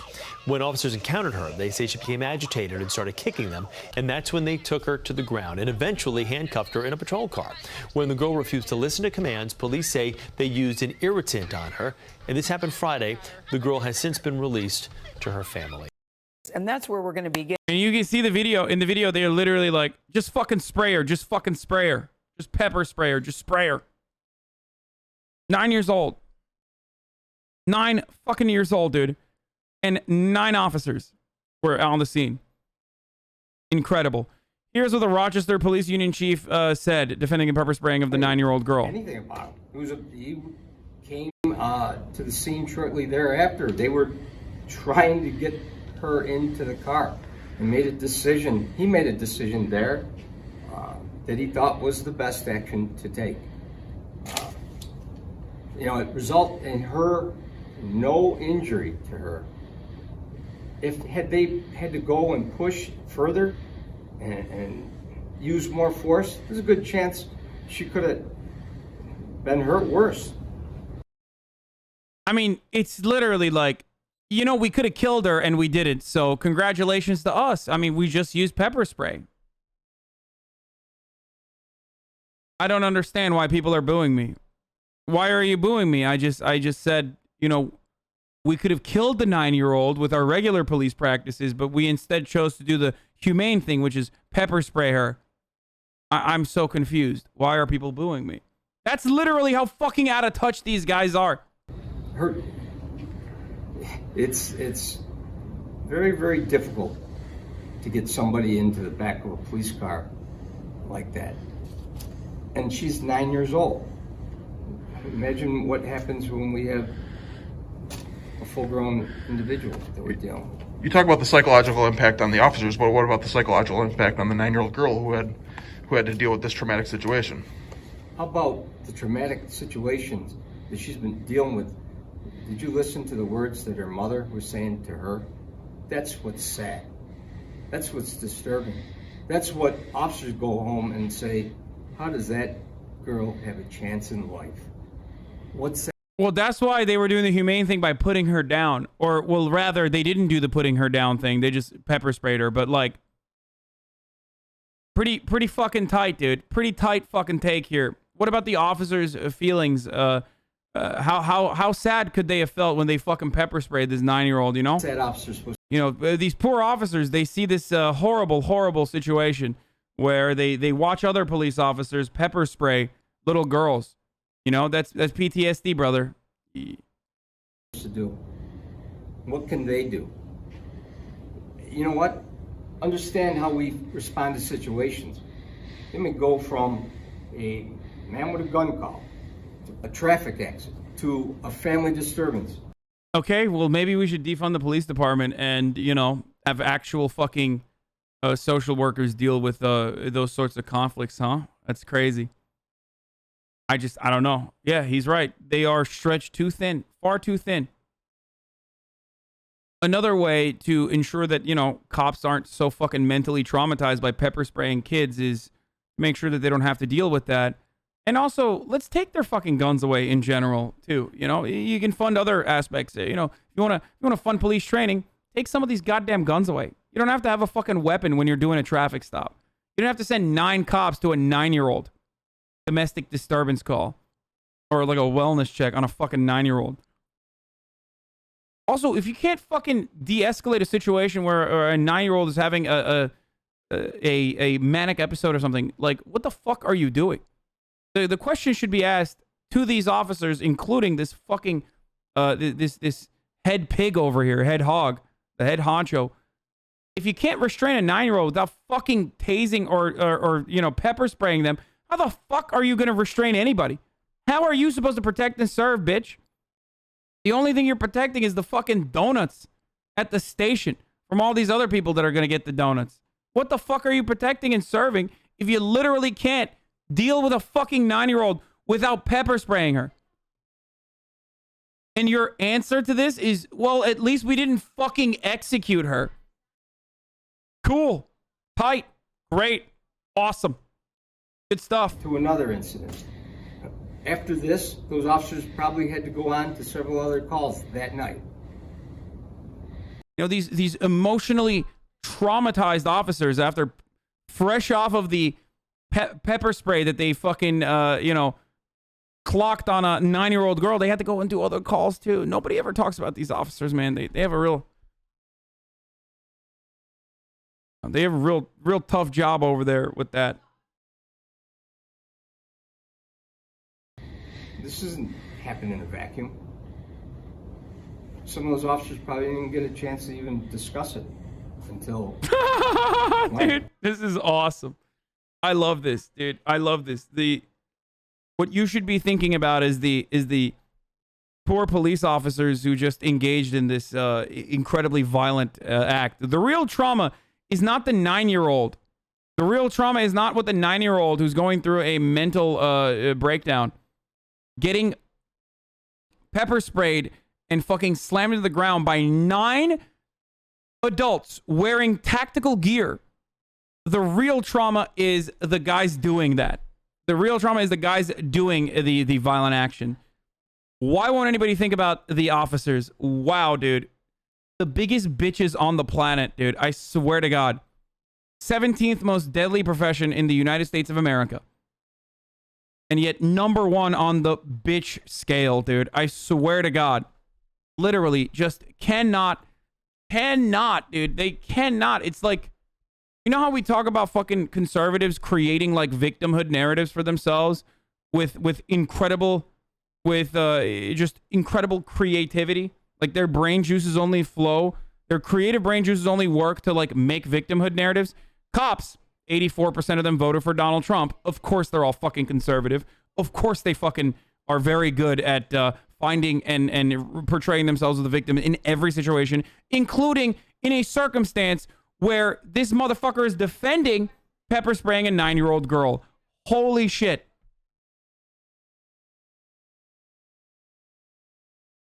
Yikes.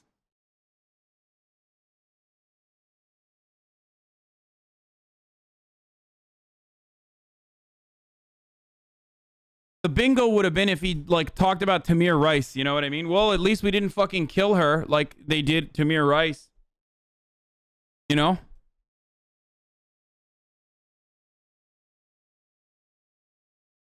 Those who defend these people are such freaks too, but whatever. Okay.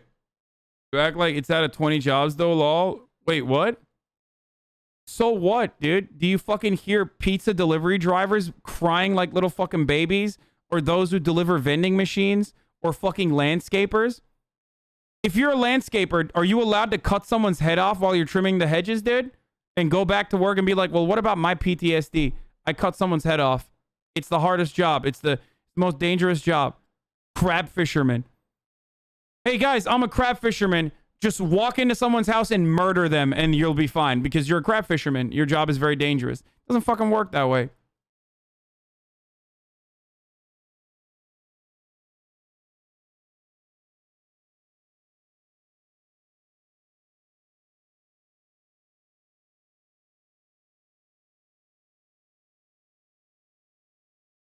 Yeah, do you think they pepper spray and handcuff their kids when going to the dentist too? Well, I mean, I don't know. There's a 40% meme there about police officers. So yeah, construction workers. You do get to murder crabs though. Lol, lol, lol. Hey, yo, fuck crabs.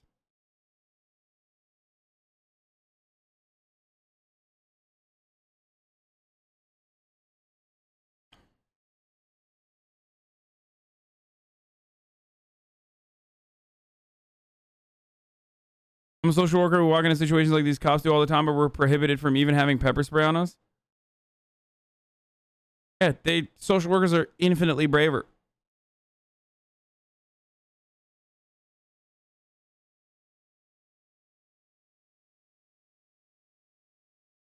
Bro, shut the fuck up. Cops are victims of diabetes. Yeah, heart disease, man.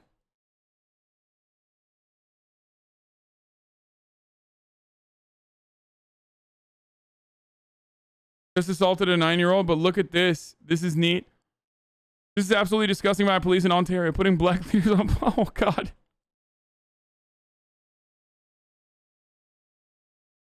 Guys, I don't know, man. It seems like they are... Well, it seems like they're fighting the good fight, brother. I don't know what you're talking about.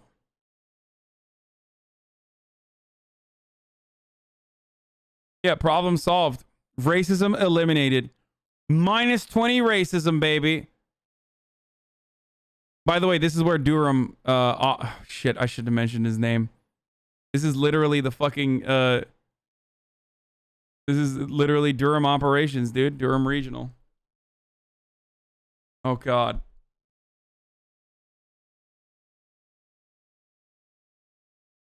Pigs in my town used a bunch of non-lethal munitions to clear homeless people from a hotel occupation, even though the rooms were paid for. They shut the whole block down. Made people stay in their homes and sent SWAT to clear a building floor by floor. There were families in there getting flashbanged and gassed out. City police, SWAT, sheriff, and state police all colluded to abuse poor people, and they were having fun. Yeah. I mean, the California Highway Patrol did that shit too. The night of Thanksgiving. One night, Thanksgiving Eve, California Highway Patrol came in with tactical gear and tear gas fucking families that were occupying a house owned by the California state. Okay? Houses owned by California state that are never going to be used. There's no highway that they're building. They abandoned that project. It's just sitting there. The neighborhood had no problem with these people living there. It was a family living there, and they fucking flashbang people on Thanksgiving Eve.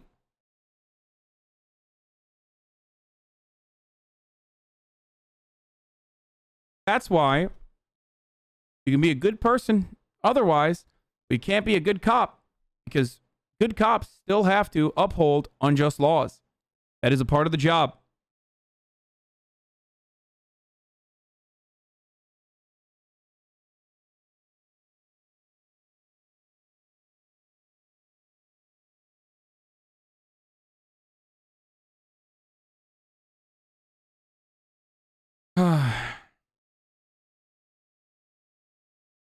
If you are not prepared mentally for your job, maybe you shouldn't be doing it. Fucking pigs. Yeah.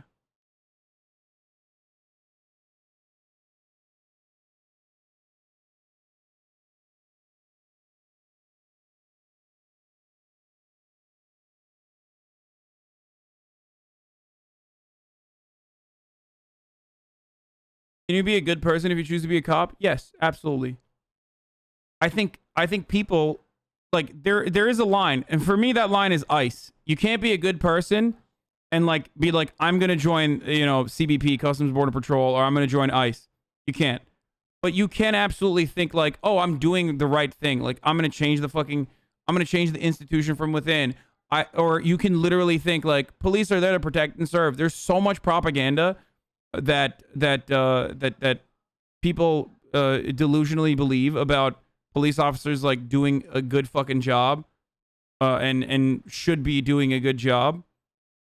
But so you can be debated into being a cop thinking that you're going to do good. But I think that you either get fired, excommunicated, or relegated to a desk job, or just fucking you get it beaten out of you fairly quickly.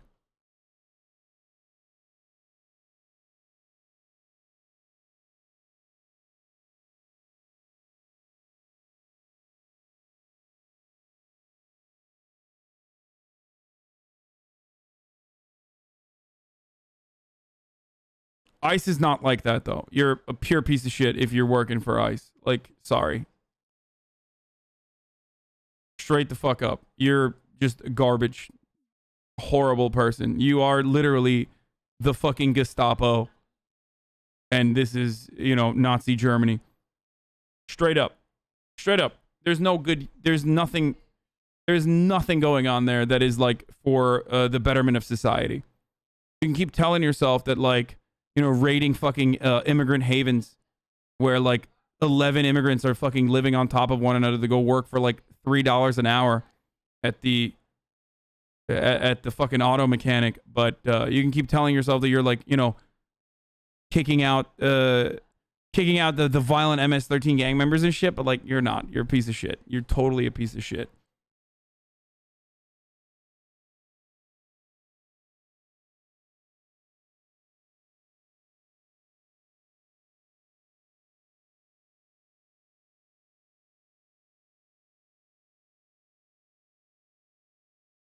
Anyway.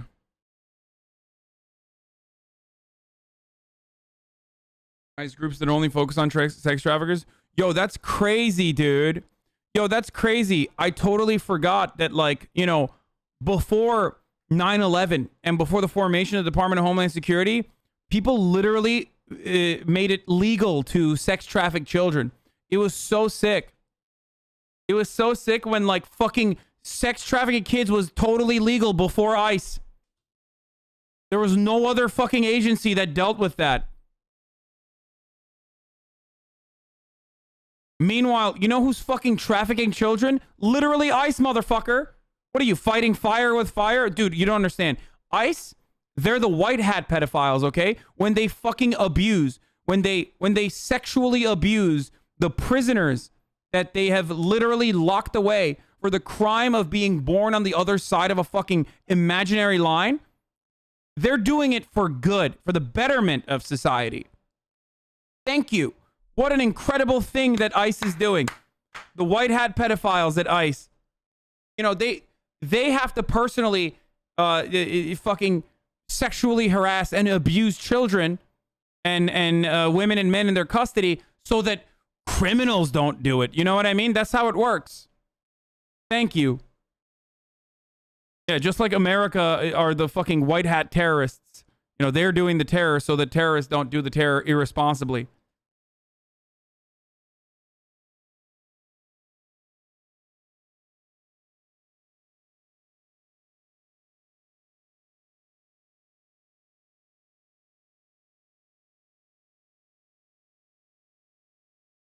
Anyway.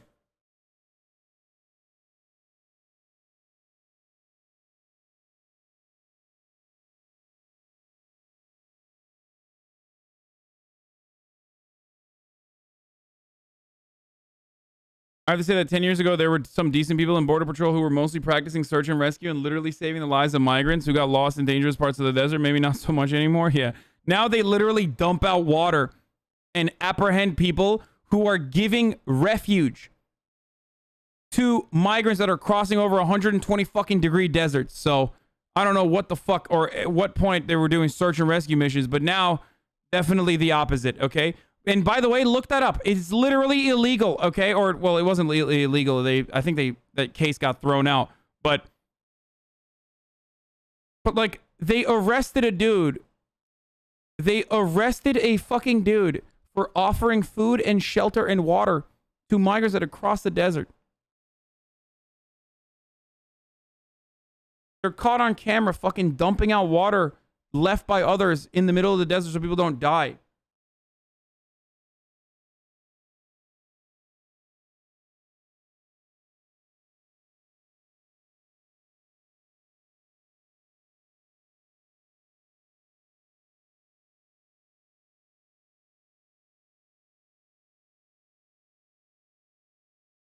Anyway.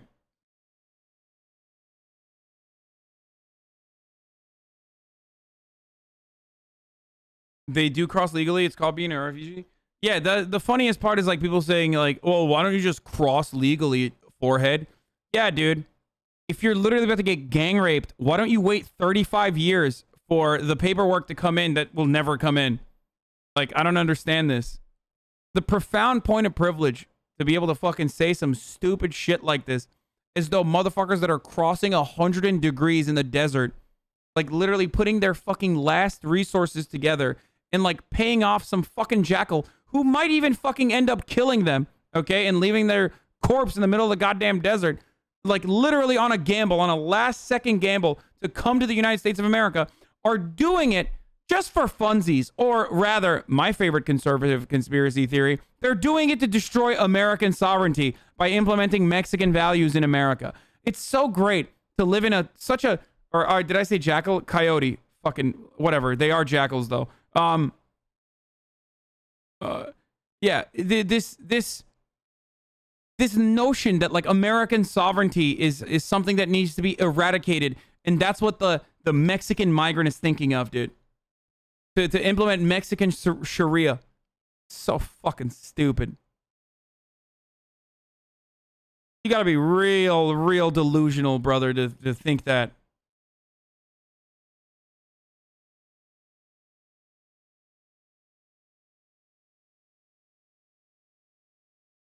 It is irredeemable. Like, there is no fucking way to justify what you see the American government do to undocumented migrants. Okay? Yeah, Mexican Sharia, aka Shakira.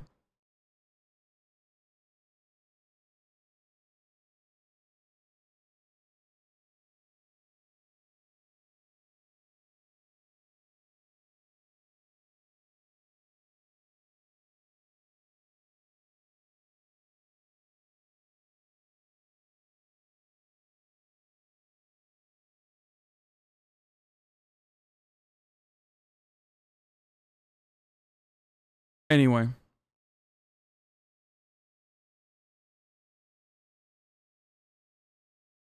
Bold take for someone who thinks we should have universal button mapping. Oh, shut the fuck up, dude. Yeah. That's a good take, not a fucking bad one. So you're wrong, bitch. I'll stand by that. Okay. All right. Listen. I gotta go pee. But what we're gonna do now is I'm gonna be like eating at like fucking 5. You know what I mean? But before I go and eat, I've been covering the fucking news up and down all day. We'll get to some React content a little bit later. Instead of doing in the normal process the React content right now, I'm gonna move over to the gaming proportion for the time being. For today, I'm gonna move over to the gaming portion early. Okay, early gaming for the fucking hospa of gamers. Going back to Zelda for a little bit, and then after that, I will do some more React Anderson shit. Okay? Feel me?